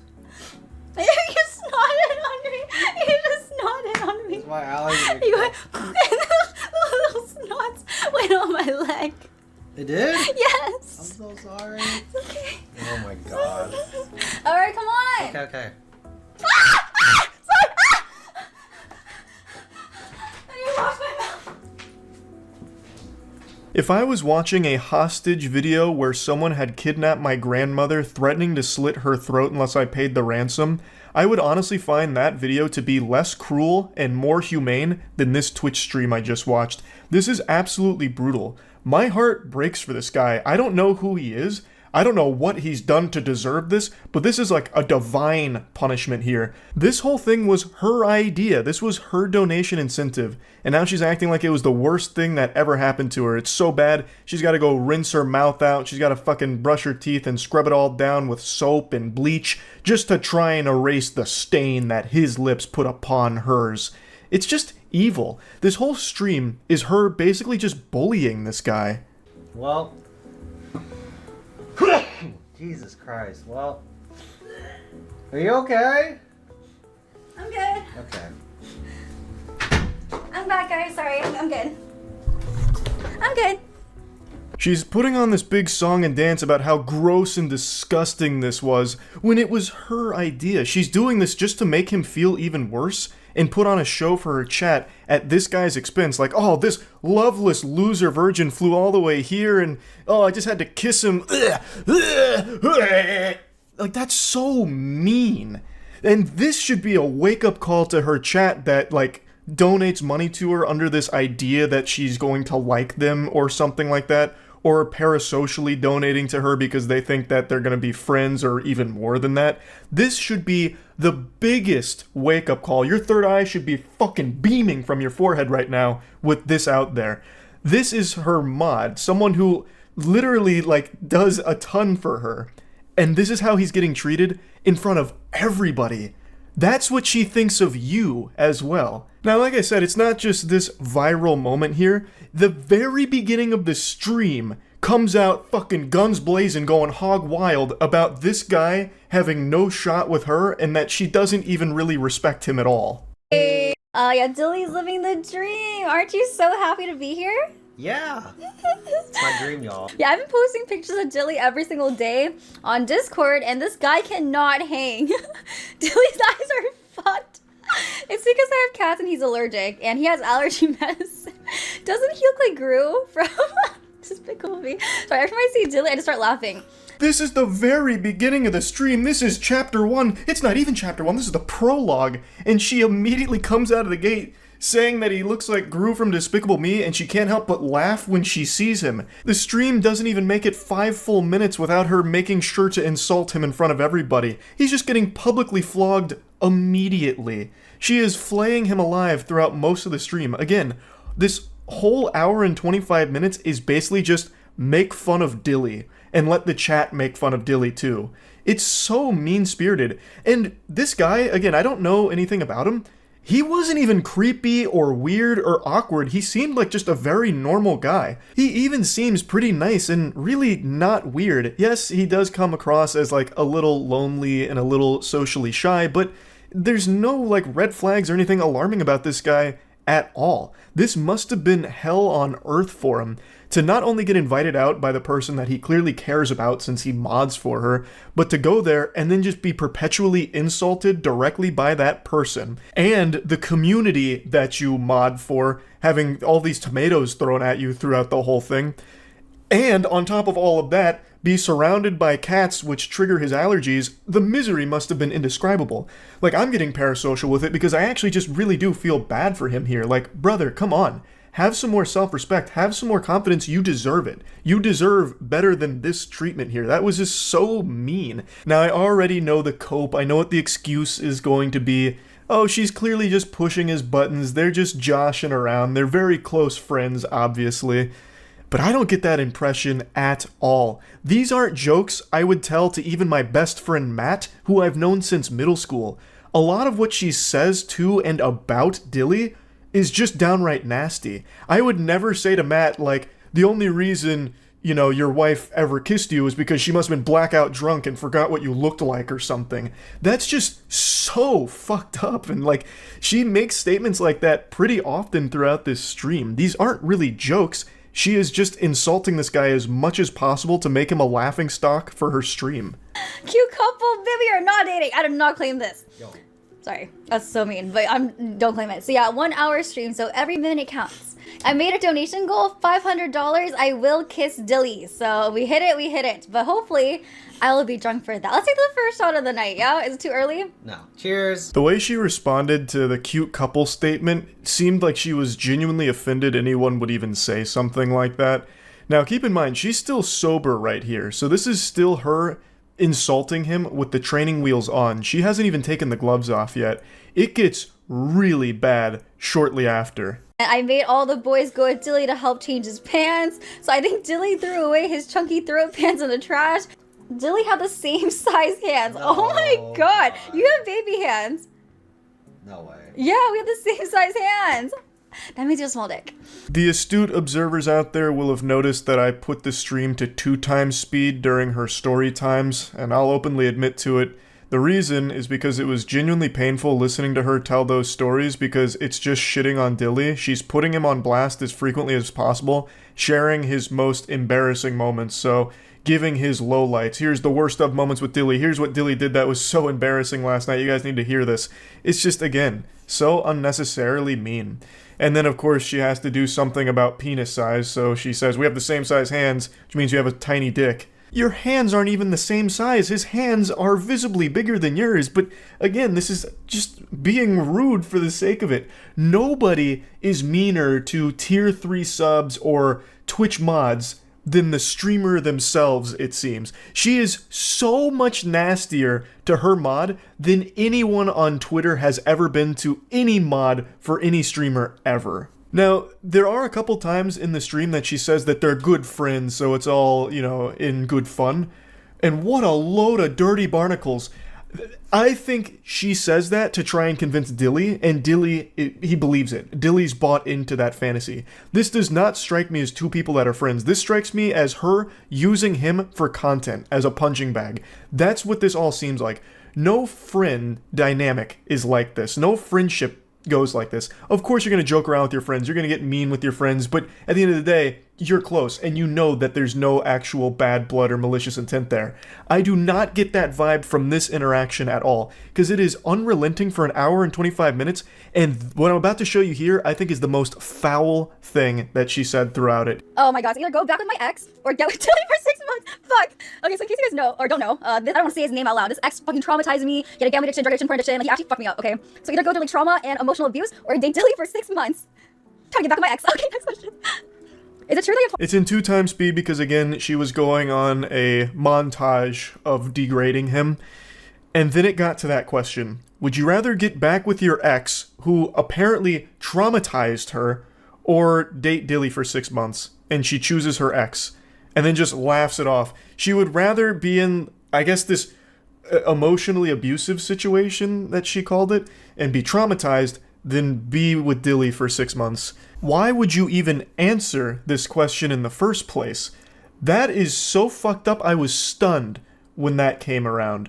Like, she knows Dilly is clearly interested in her romantically, and yet she uses that as the butt of the jokes. Like, half of the stream is making it clear that she feels she is so out of his league, so superior to him, that the comedy is that people would even suggest there's a chance. So this question rolls around, and she's like, oh yeah, I'd definitely just go back with the ex. Definitely wouldn't go back, or go with Dilly for 6 months. I'd rather be emotionally abused than spend time with this guy. In front of his face, too. The guy who basically does work for you on your streams by modding, who has also now gone out of his way to hang out with you in real life, and on your stream for your content. And now he has to sit there and hear that you would rather be emotionally abused and traumatized than date him for 6 months. This guy who obviously cares about you. I can't even imagine what a statement like that must feel like to hear. And he has to keep himself composed because she's broadcasting all of this to her audience publicly. I've never met anyone that I've had any kind of relationship with, a friend, or even an acquaintance, that has said something that even teeters on as mean as what she just did right there. And she did it right to the face of someone who very clearly cares a lot about her. Now, she laughs it off and moves on to the next question, and I think Dilly has been brainwashed by her into thinking that he's a good friend of hers. But Dilly, I'm just going to hit you with a cold water. Friends don't treat each other this way. She is treating you like a subhuman pile of garbage. Me personally, I would not hit. So, yeah, there is a right or wrong answer. Well, me personally... How about you rate me first? 10 out of 10. Oh, fuck, you know, I'm not gonna rate. I'm just gonna drink. That means I'm a 6. It's okay. If it was a 6, I would have said that out loud. Oh. Anyways. Again, it's just an absolute flurry of disrespect from her towards Dilly.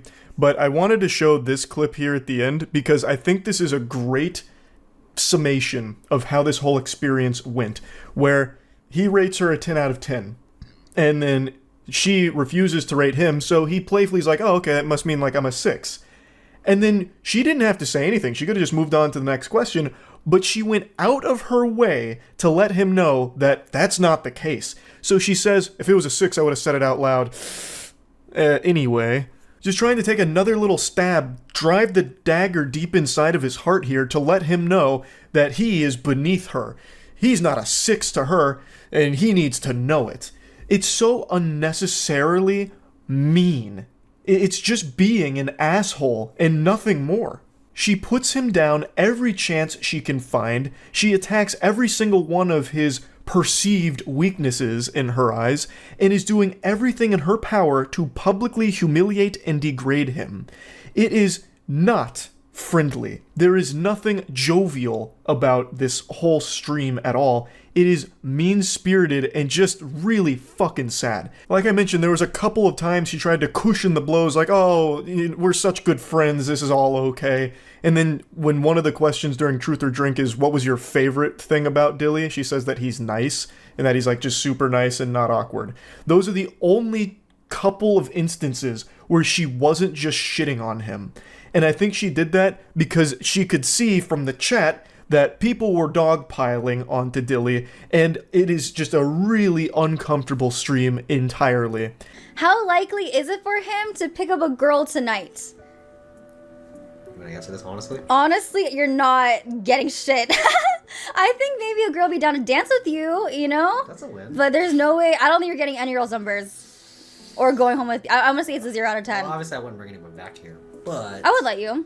I'm a good friend. So if you want to bring a girl back here, you can. Wow. But I'm just being honest, I don't see it. Prove me wrong though. You know, prove me wrong. I was perfectly content to not show you any more clips from the stream. I was just about to end the video, but then I remembered this moment, and I just had to showcase it. Even if it's not directly about her, she won't even let him think he has a chance with any girl, for that matter. None. Like, he's not even allowed to go into the club with a good mindset. They're going to a club later this evening, and they were getting hype for it. Like, chat was asking, hey, do you think he has a chance with a girl? And this was her response to it. He's not even allowed to have a good mentality going into it because she's already shitting on him beforehand to bring his self-esteem down. It's just bullying. Like, she is just a bully to this guy. It just doesn't end. He's not allowed to breathe for a second, A, because of the allergies that he's subjected to, but B, because she is constantly this miasma of hate to him. Like, it's just so negative. If this was actually any semblance of a friend, she would have lifted him up like, yeah, you're gonna get some pussy tonight, let's go, let's have a good time out there tonight. That's not what she's doing. She's immediately putting him down. Again, for the millionth time this stream. Who's better looking, Dilly or your ex? My ex. Next question. Do you ever have any feelings for any of your mods, including him? Hell no. That's why they're my mods. Last clip from this stream, I promise, but I thought this was an important one. I have for a long time preached about how awful parasocial relationships are and how prevalent it is in streaming. I think hearing her say this should have snapped a ton of people out of that mentality that just by donating to somebody or modding for somebody in this case, that all of a sudden they're going to somehow develop feelings for you or something. Doesn't happen. It won't happen. And that is not a healthy mindset for you as a viewer to be in. I wanted to put this here because she just says it with her whole chest right in front of Dilly. Again, per usual here for this stream. But this is actually an important lesson to learn. Just because you mod for somebody or donate to somebody, if you're a tier 3 sub to somebody, if you've been sub to somebody for years, they are not all of a sudden your best friend and they are not obligated to fall in love with you or have feelings for you. So, tough pill to swallow for some, I'm sure, but it needs to get through. Now, all that being said, what Dilly was subjected to here is nothing shy of heinous. Nobody deserves this level of public humiliation, and I feel extremely bad for him, and I'm just genuinely wishing him the best going forward. I just had to talk about this because it is one of the downright meanest and saddest streams I've ever seen on Twitch. Like, probably ever, I think. So yeah, that's really about it. So yeah. This morning I was making myself a peanut butter and honey sandwich, which I do most mornings since it's the breakfast of champions. It'll make you big and strong for a growing boy like me. However, when I was putting the honey down after pouring it on the bread, I made a fatal miscalculation and I dropped the bread. I fumbled it. Everything went slow motion as I watched it hit the floor. I was upset, devastated, my heart was broken, day nearly ruined. However, it wasn't the saddest thing that's happened to me today. The saddest thing that's happened today is me watching this video about a woman who's cheated on her husband so many times that she's convinced him it's actually a good thing and healthy, and now they're swingers. Let me make it clear that I'm not the relationship police here. If they're happy, all power to them, but it doesn't make it any less goofy with the video they put out there about it. So let's go ahead and go over it. This is Christina. She fell in love with Mark. I don't know why the narrator hates Mark so much. They just like reluctantly introduce him. They just let out like a big sigh, a huge pause. Christina fell in love with Mark, I guess.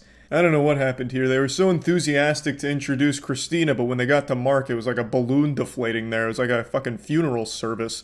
They were like, hey, Christina, wee, and then Mark. Despite being in love with Mark, Christina also found she had eyes for other men. I kept cheating so much and I just couldn't stop. When I did find out, it was very devastating. I was heartbroken, to say the least, about it. I started thinking, oh, maybe I'm not good enough for her. I just kept cheating and I couldn't stop. There was just a cock demon inside of me. I'd be walking down the street and I'd trip and fall onto more penis. It was an uncontrollable urge. It was like a car with a brick on the gas if that car was barreling towards more wieners. And then Mark's like, yeah, I got cheated on. It didn't feel great. You know, it wasn't like an S-tier experience. I was heartbroken. Didn't feel amazing. Rather than let the cheating break the pair up, they decided to explore new experiences as a couple. I just said, let's try this swinging thing. This is where it gets pretty manipulative in my eyes. So she's been cheating on him a lot. And now she's finally dumping the cold water on him, taking the training wheels off and saying, look, why don't we just try this whole swinging thing out so that way I can feel less guilty about cheating on you since now you can do it too. And it feels like Mark convinced himself it's a good idea because he can stay with her in this whole swinging thing. But it wasn't like a mutual decision between the two of them. She kind of like led him to it because she was going to keep cheating regardless. So Mark just goes along with it, it feels like. I'm not a fucking relationship expert. I'm not a couples counselor. Yeah, so we've been together for 17 years, and we've been married for 15 years. Yeah, we are soulmates. We finish each other's sentences from like day one.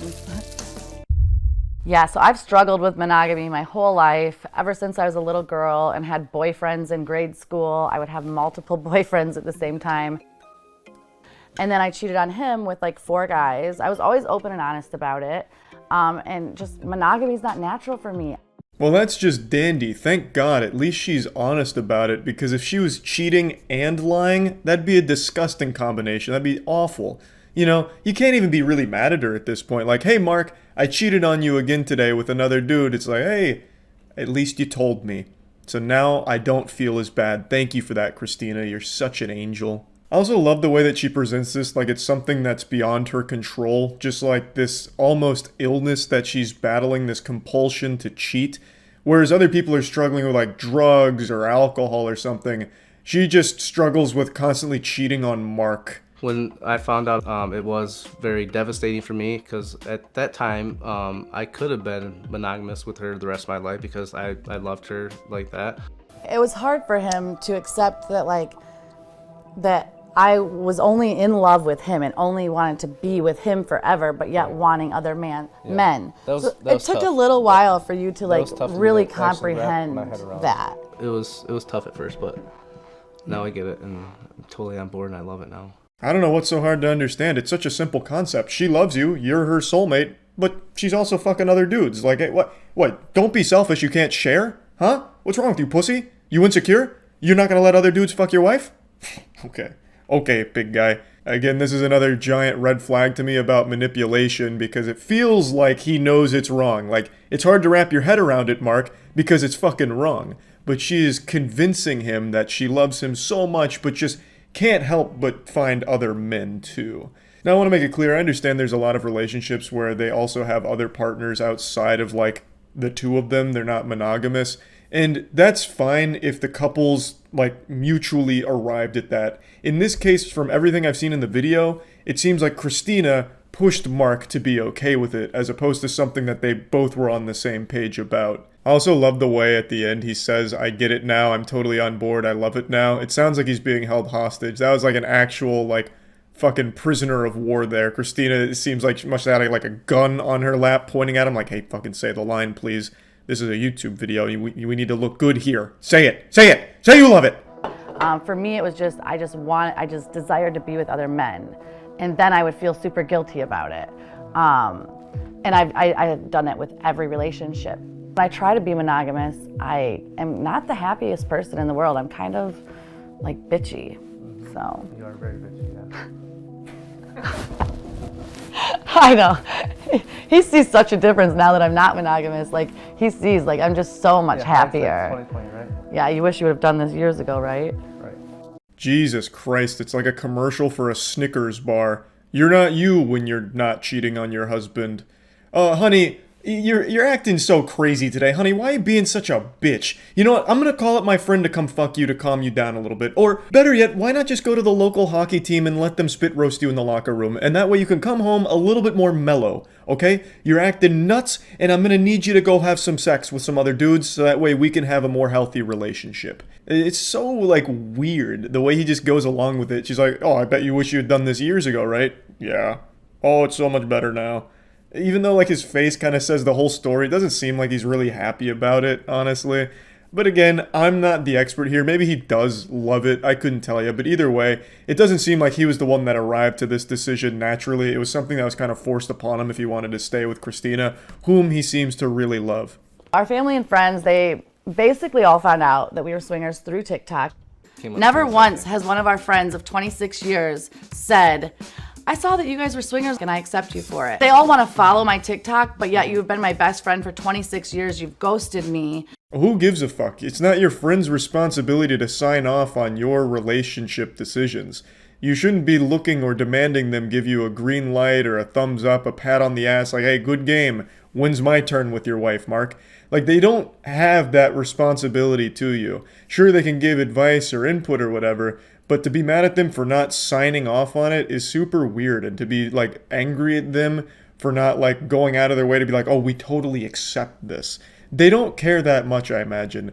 If my best friend came up to me and was like, Charlie, I'm a swinger and a cuck. In fact, I'm just a cuck. I'm not a swinger. I don't get any action on the side. I just let my wife fuck other dudes. I'd be like, all right, bro. I mean, that's fine. So when are we playing Elden Ring? I also do appreciate that apparently the news broke to all their friends and family through TikTok. That sounds about right. TikTok is such a wild and wacky space. It's ridiculous how, like, nervous I get about going TikTok live. 27,000 of my followers are on right now, which is pretty good for 10:30 a.m. Hello, TikTok live. How are my people doing? Mark, answer if he gets jealous or not. At the time that I got jealous, she actually had a side piece, and mine Two was of them. kind of like ghosting me and acting a little crazy, and so I just cut it off with her. So I had no side piece, but she did, and it kind of made me a little bit jealous. Why even jump in there and interject? No, actually, Mark, you stupid fucking idiot. You goddamn Neanderthal, I had two side pieces. It's like, why even throw that in there? So they go on TikTok Live, which is another fucking weird space. TikTok Lives are a lawless wasteland.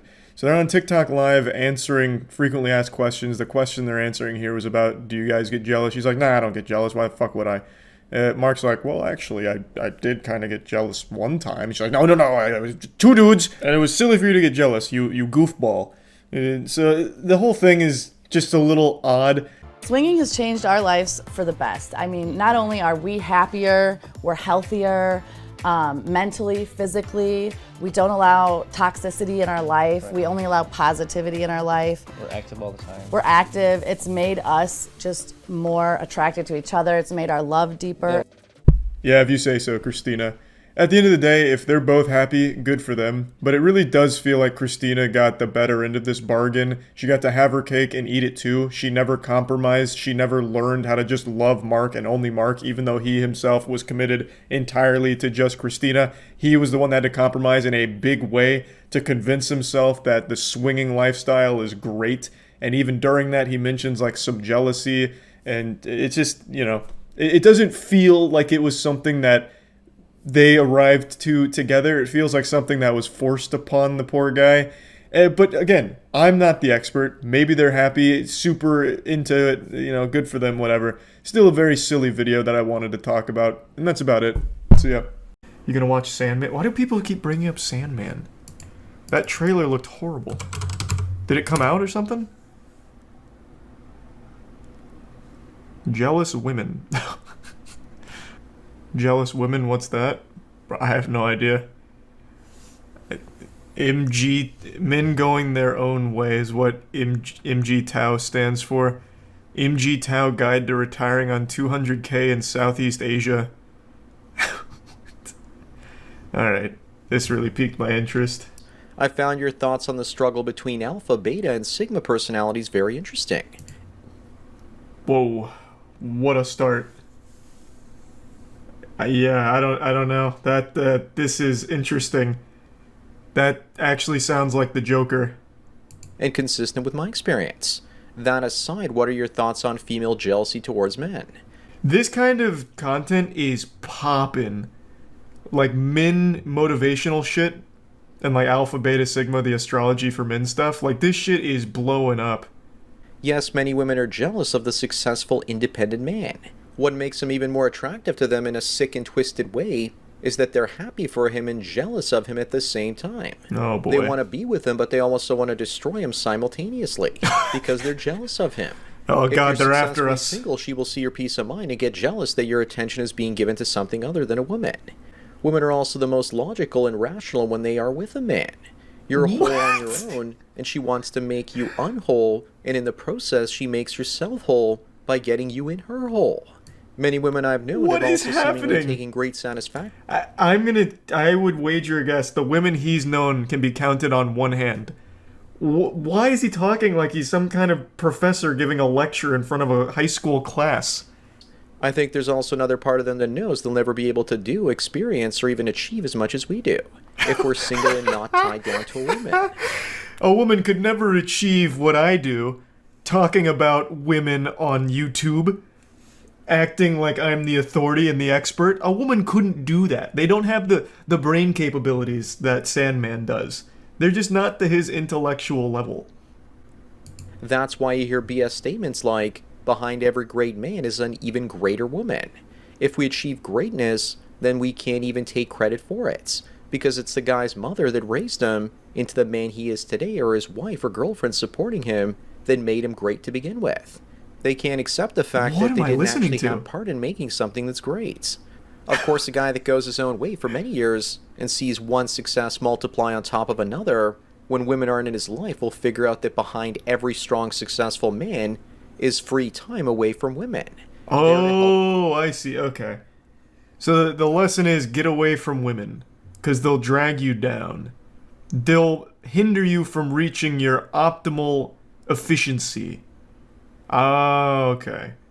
Okay, that makes... I don't even... Why even make a video on that lesson? The whole audience is people that don't have women around them.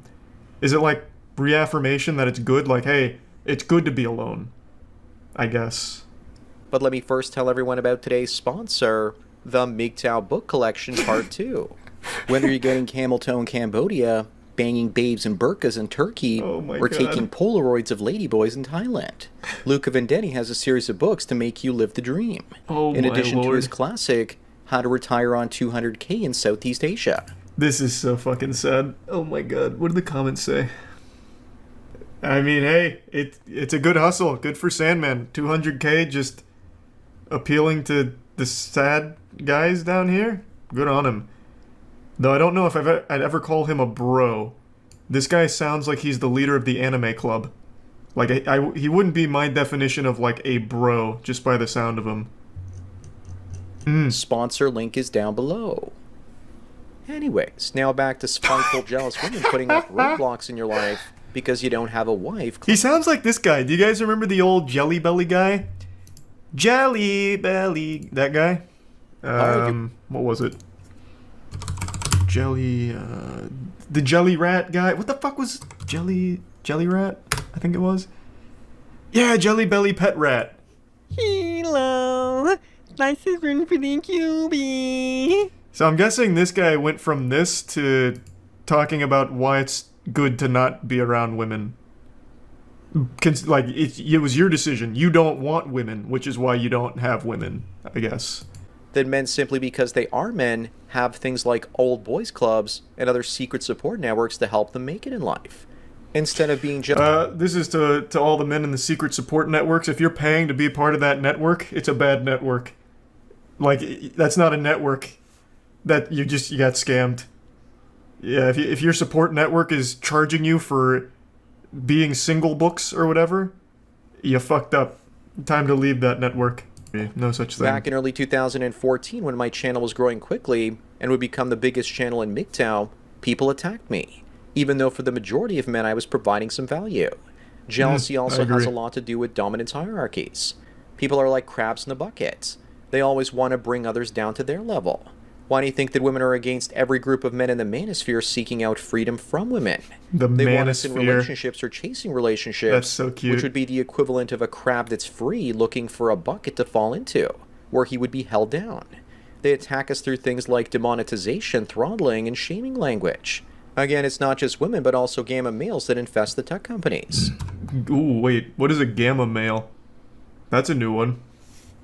I haven't kept up with the astrological signs in the men going their own way community for a little bit. What's the gamma male? What do they do? Give me a rundown of that species. The Hulk? No, the way he used it, it wouldn't be about the Hulk. It'd be like I guess like a tech guy? A nerd, perhaps? I don't know. Suck their own dick on a daily basis? Well, wouldn't Sandman be a gamma then, if that's the definition? He literally just sucked his own cock, talking about how he was providing value and didn't understand why he was getting hate. Gamma male is one step down from the omega male. Oh, okay. So it's like a pre-digi evolution of the omega male. Okay, I gotcha. So diet omega. Alright, thank you. That makes sense. That actually would make sense. That's wrong? Oh, that's not right? When was there an Omega Male? Omega Male was introduced like 2 seasons ago. That was like 2021, early 2021. It's below Alpha and Beta, but above Delta. I don't know the Delta males. Now I think you're making terms up. Sandman's the expert, so he used Gamma. It must be an established scientific kingdom for some men to fall into. From what I understand, Gamma males are bottom feeders who don't try and improve their life. You know what? I'm going to accept that definition. I don't know if it's correct, but I'm going to work under that assumption. It would fit into the context he used it here. That look at men out there that are successful and more happy than they are, and they basically think they need to be humbled and beaten down in life, the way they have. Even the alpha, betas, and deltas are jealous because sigma males are free to do whatever they want with zero sense of self-consciousness. So they will try and take you down a few pegs so they feel better about themselves. The jealous types are constantly stuck having to calculate their rank in the social hierarchy constantly, thus comparing themselves to others instead of just doing what's right for themselves. If you want to avoid these sorts What is this picture supposed to be? I don't get it. She's dangling a spaghetti noodle? Does this trigger something in the Sigma male brain? Like, I want the noodle? I'm mad about the noodle? I don't know what this means. Maybe I'm a gamma male. I don't get it. What? Can someone break this? Can they break this down for me? It's hair? That's the thickest hair of all time. So is it another woman's hair and she's accusing him of cheating? But he's explaining, babe, I'm not cheating, I'm a Sigma male? Because after 5 to 10 years of financial freedom, your self-confidence goes up, and you want to share your experiences with like-minded people. Plus, if you do things like travel on epic trips, people might hear of them and wonder how you can afford them. I do love traveling on epic trips. Can't have a girl with me. They realize that you're hiding your Fucking status. weighs me down. When I would film travel videos on my Cool Buildings channel, I would go to locations and ask to do interviews and film some cutaways. First women, they didn't care when the channel was brand new. And not so... God damn it, now I have to see that channel. He has his own channel travel for Cool Buildings? What does that even mean? Wow, for someone that's all about, like, you don't need women, it's all about being big man, he follows Dua Lipa immediately. That's not alpha stuff. I like Dua Lipa, but I'm not an alpha. Where's your travel channel? This is just a casual reminder not to go harass this channel, or any channel I ever talk about. If you do that, you're a piece of shit. I don't condone it. Don't do it. Single mothers wrecking soy-ciety. That is pretty fucking awesome. Jesus Christ.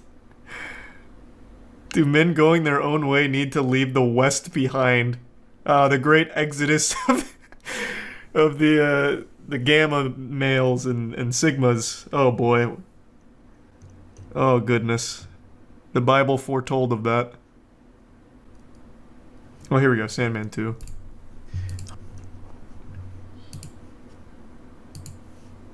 Well, that didn't work. But once the channel was up and running and filled with dozens of locations, and they saw the places I traveled to in the past, they started becoming less accommodating. Unless it was one of the ones they were doing it because they were either desperate for their location needing publicity, or they were just attention whores. Many of the younger women I asked at such locations, they were seemingly jealous of the places I visited because they were usually working second or third rate tourist attractions and were probably not thrilled that I was free to travel about and they weren't. What is that thought process? They were jealous of my epic travels. So when they saw how much I traveled, they started treating me like shit because they were jealous of my epic travels. Good lord. I want to see that channel. What? How epic are these travels? Did you go to the moon? Like, how cool could it possibly be? I'm just gonna go ahead and squash this theory right now, Sandman. I can't find your channel after desperately searching for it because you didn't even link it properly. I don't think the women or anyone else around you is that jealous. I don't think they've seen it.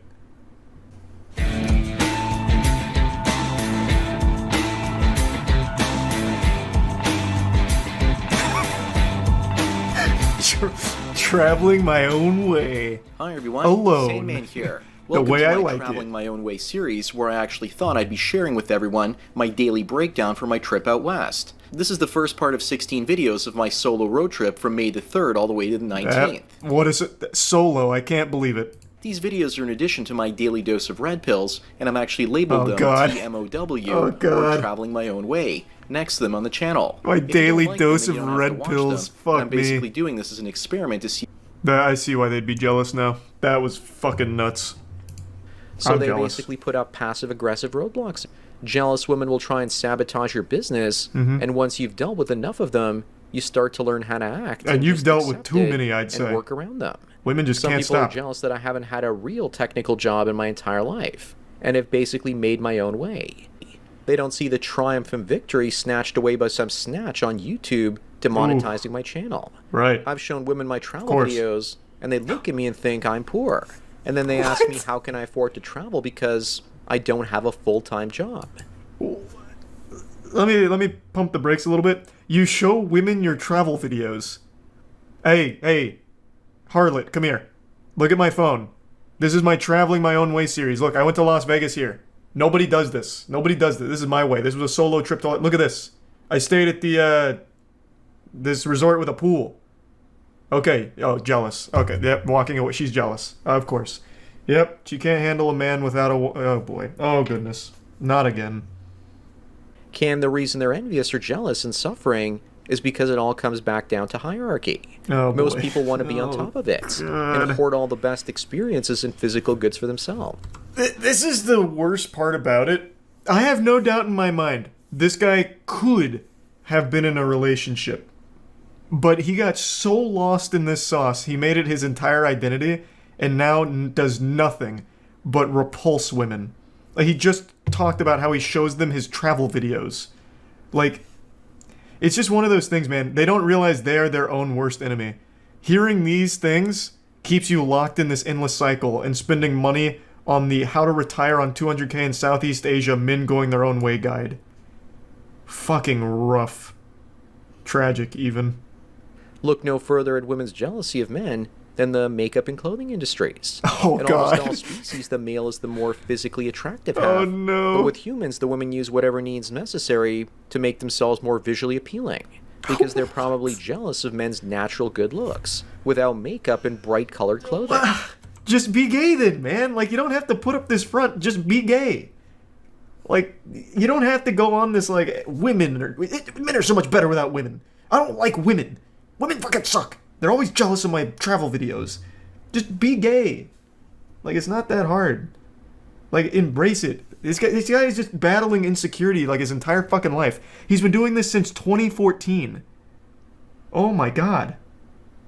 That's the point our species has gone to. The men provide women financial resources to attempt to outdo us when it comes to attraction. Men invented bras to keep the girls on their chest from sagging to their knees too quickly. Go to the zoo and see the great apes, and you'll basically be drawn to the male ones, because they look better. The female ones just look too... What? What? There's no way I heard that correctly. I just didn't hear that right. There's no way. Their chest from sagging to their knees too quickly.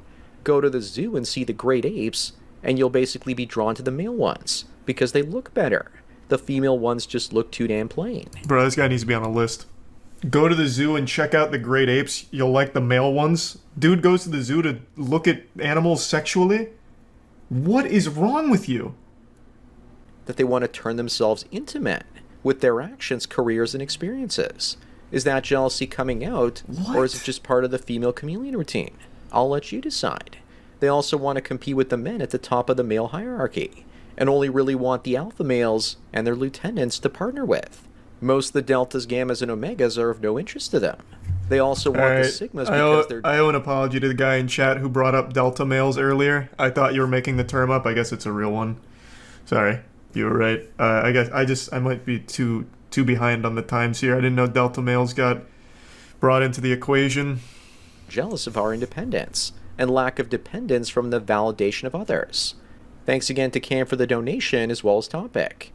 Don't forget to smash the like button the way that women love when you smash them, because it means you'll also smash your hopes and dreams to smithereens. Bang the bell and check out the mystery link. Follow me on BitChute, Twitter, and Facebook to get tomorrow's video today. Subscribe to me on Minds. I have to be mishearing this guy. To get the video for the day after tomorrow. Description. Or you can do an hour-long coaching chat with the Sandman for $45 US. An hour-long coaching session. Oh my god. 40... Oh boy. Oh my fucking god. Oh, that's painful just to listen to.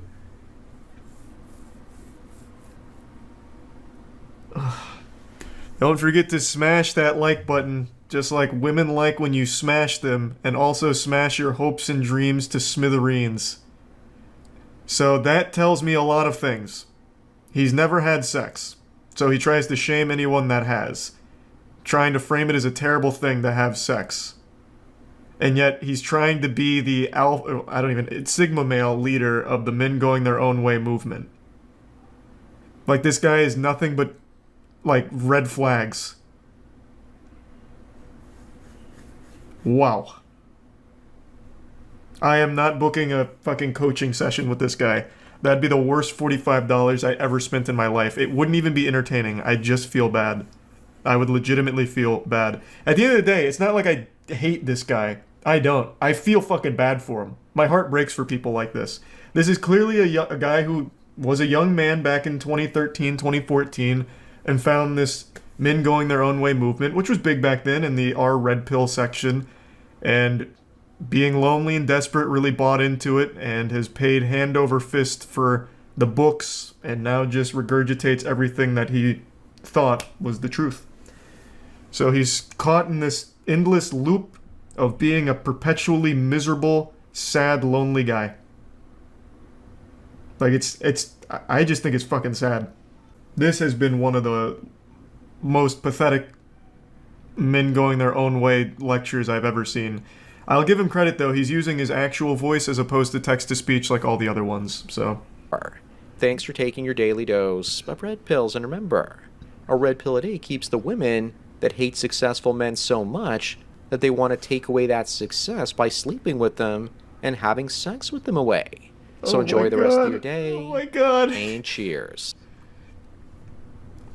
Again, that tells me he's never had sex, so he continues to vilify it. Is he like a public virgin? Like he publicly has mentioned being a virgin?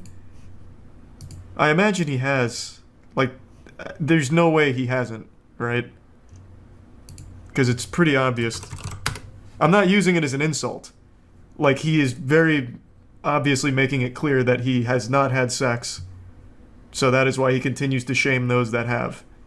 Dear Sandman, this donation is a big thank you for your video called The Cock Carousel. Your video gave me an argument to throw in the faces of people. The thing is, almost no man cares about that. And why do females shame me all the time for not jumping around in the haystack? What's your thought about this? That immediately tells me he wrote this. What lady is going to say, jumping around in the haystack? That's in men going their own way term. He absolutely wrote this himself. I don't have any children, but if I had a daughter, and it was you, Lady D, then this is what I would tell you. At this point in your life, you've been with maybe 1 or 2 men tops, and you still have the ability to bond with a man. Those women that are telling you to be promiscuous have lost that ability in themselves, It's gone. most likely. Yeah, it's gone. And they're emotionally damaged beyond repair. And now they're shaming you for being a virgin. You're probably laughing to yourself and thinking, that's absolutely impossible. But it's not true, because I'm living proof that guys like that exist. Every woman that I've ever slept with ended up pressuring me to be with her because she probably felt insecure about herself in the first place. No, they fucking didn't. Okay, so he's not even being honest with his subscribers. Okay. I was hoping this was going to be like a heart-to-heart, like, well, Lady D, I myself am a virgin, but he's very clearly still putting up this front. Okay. What a wild rabbit hole. All from looking up a Netflix show that I'm pretty sure I'm not going to like in the first place.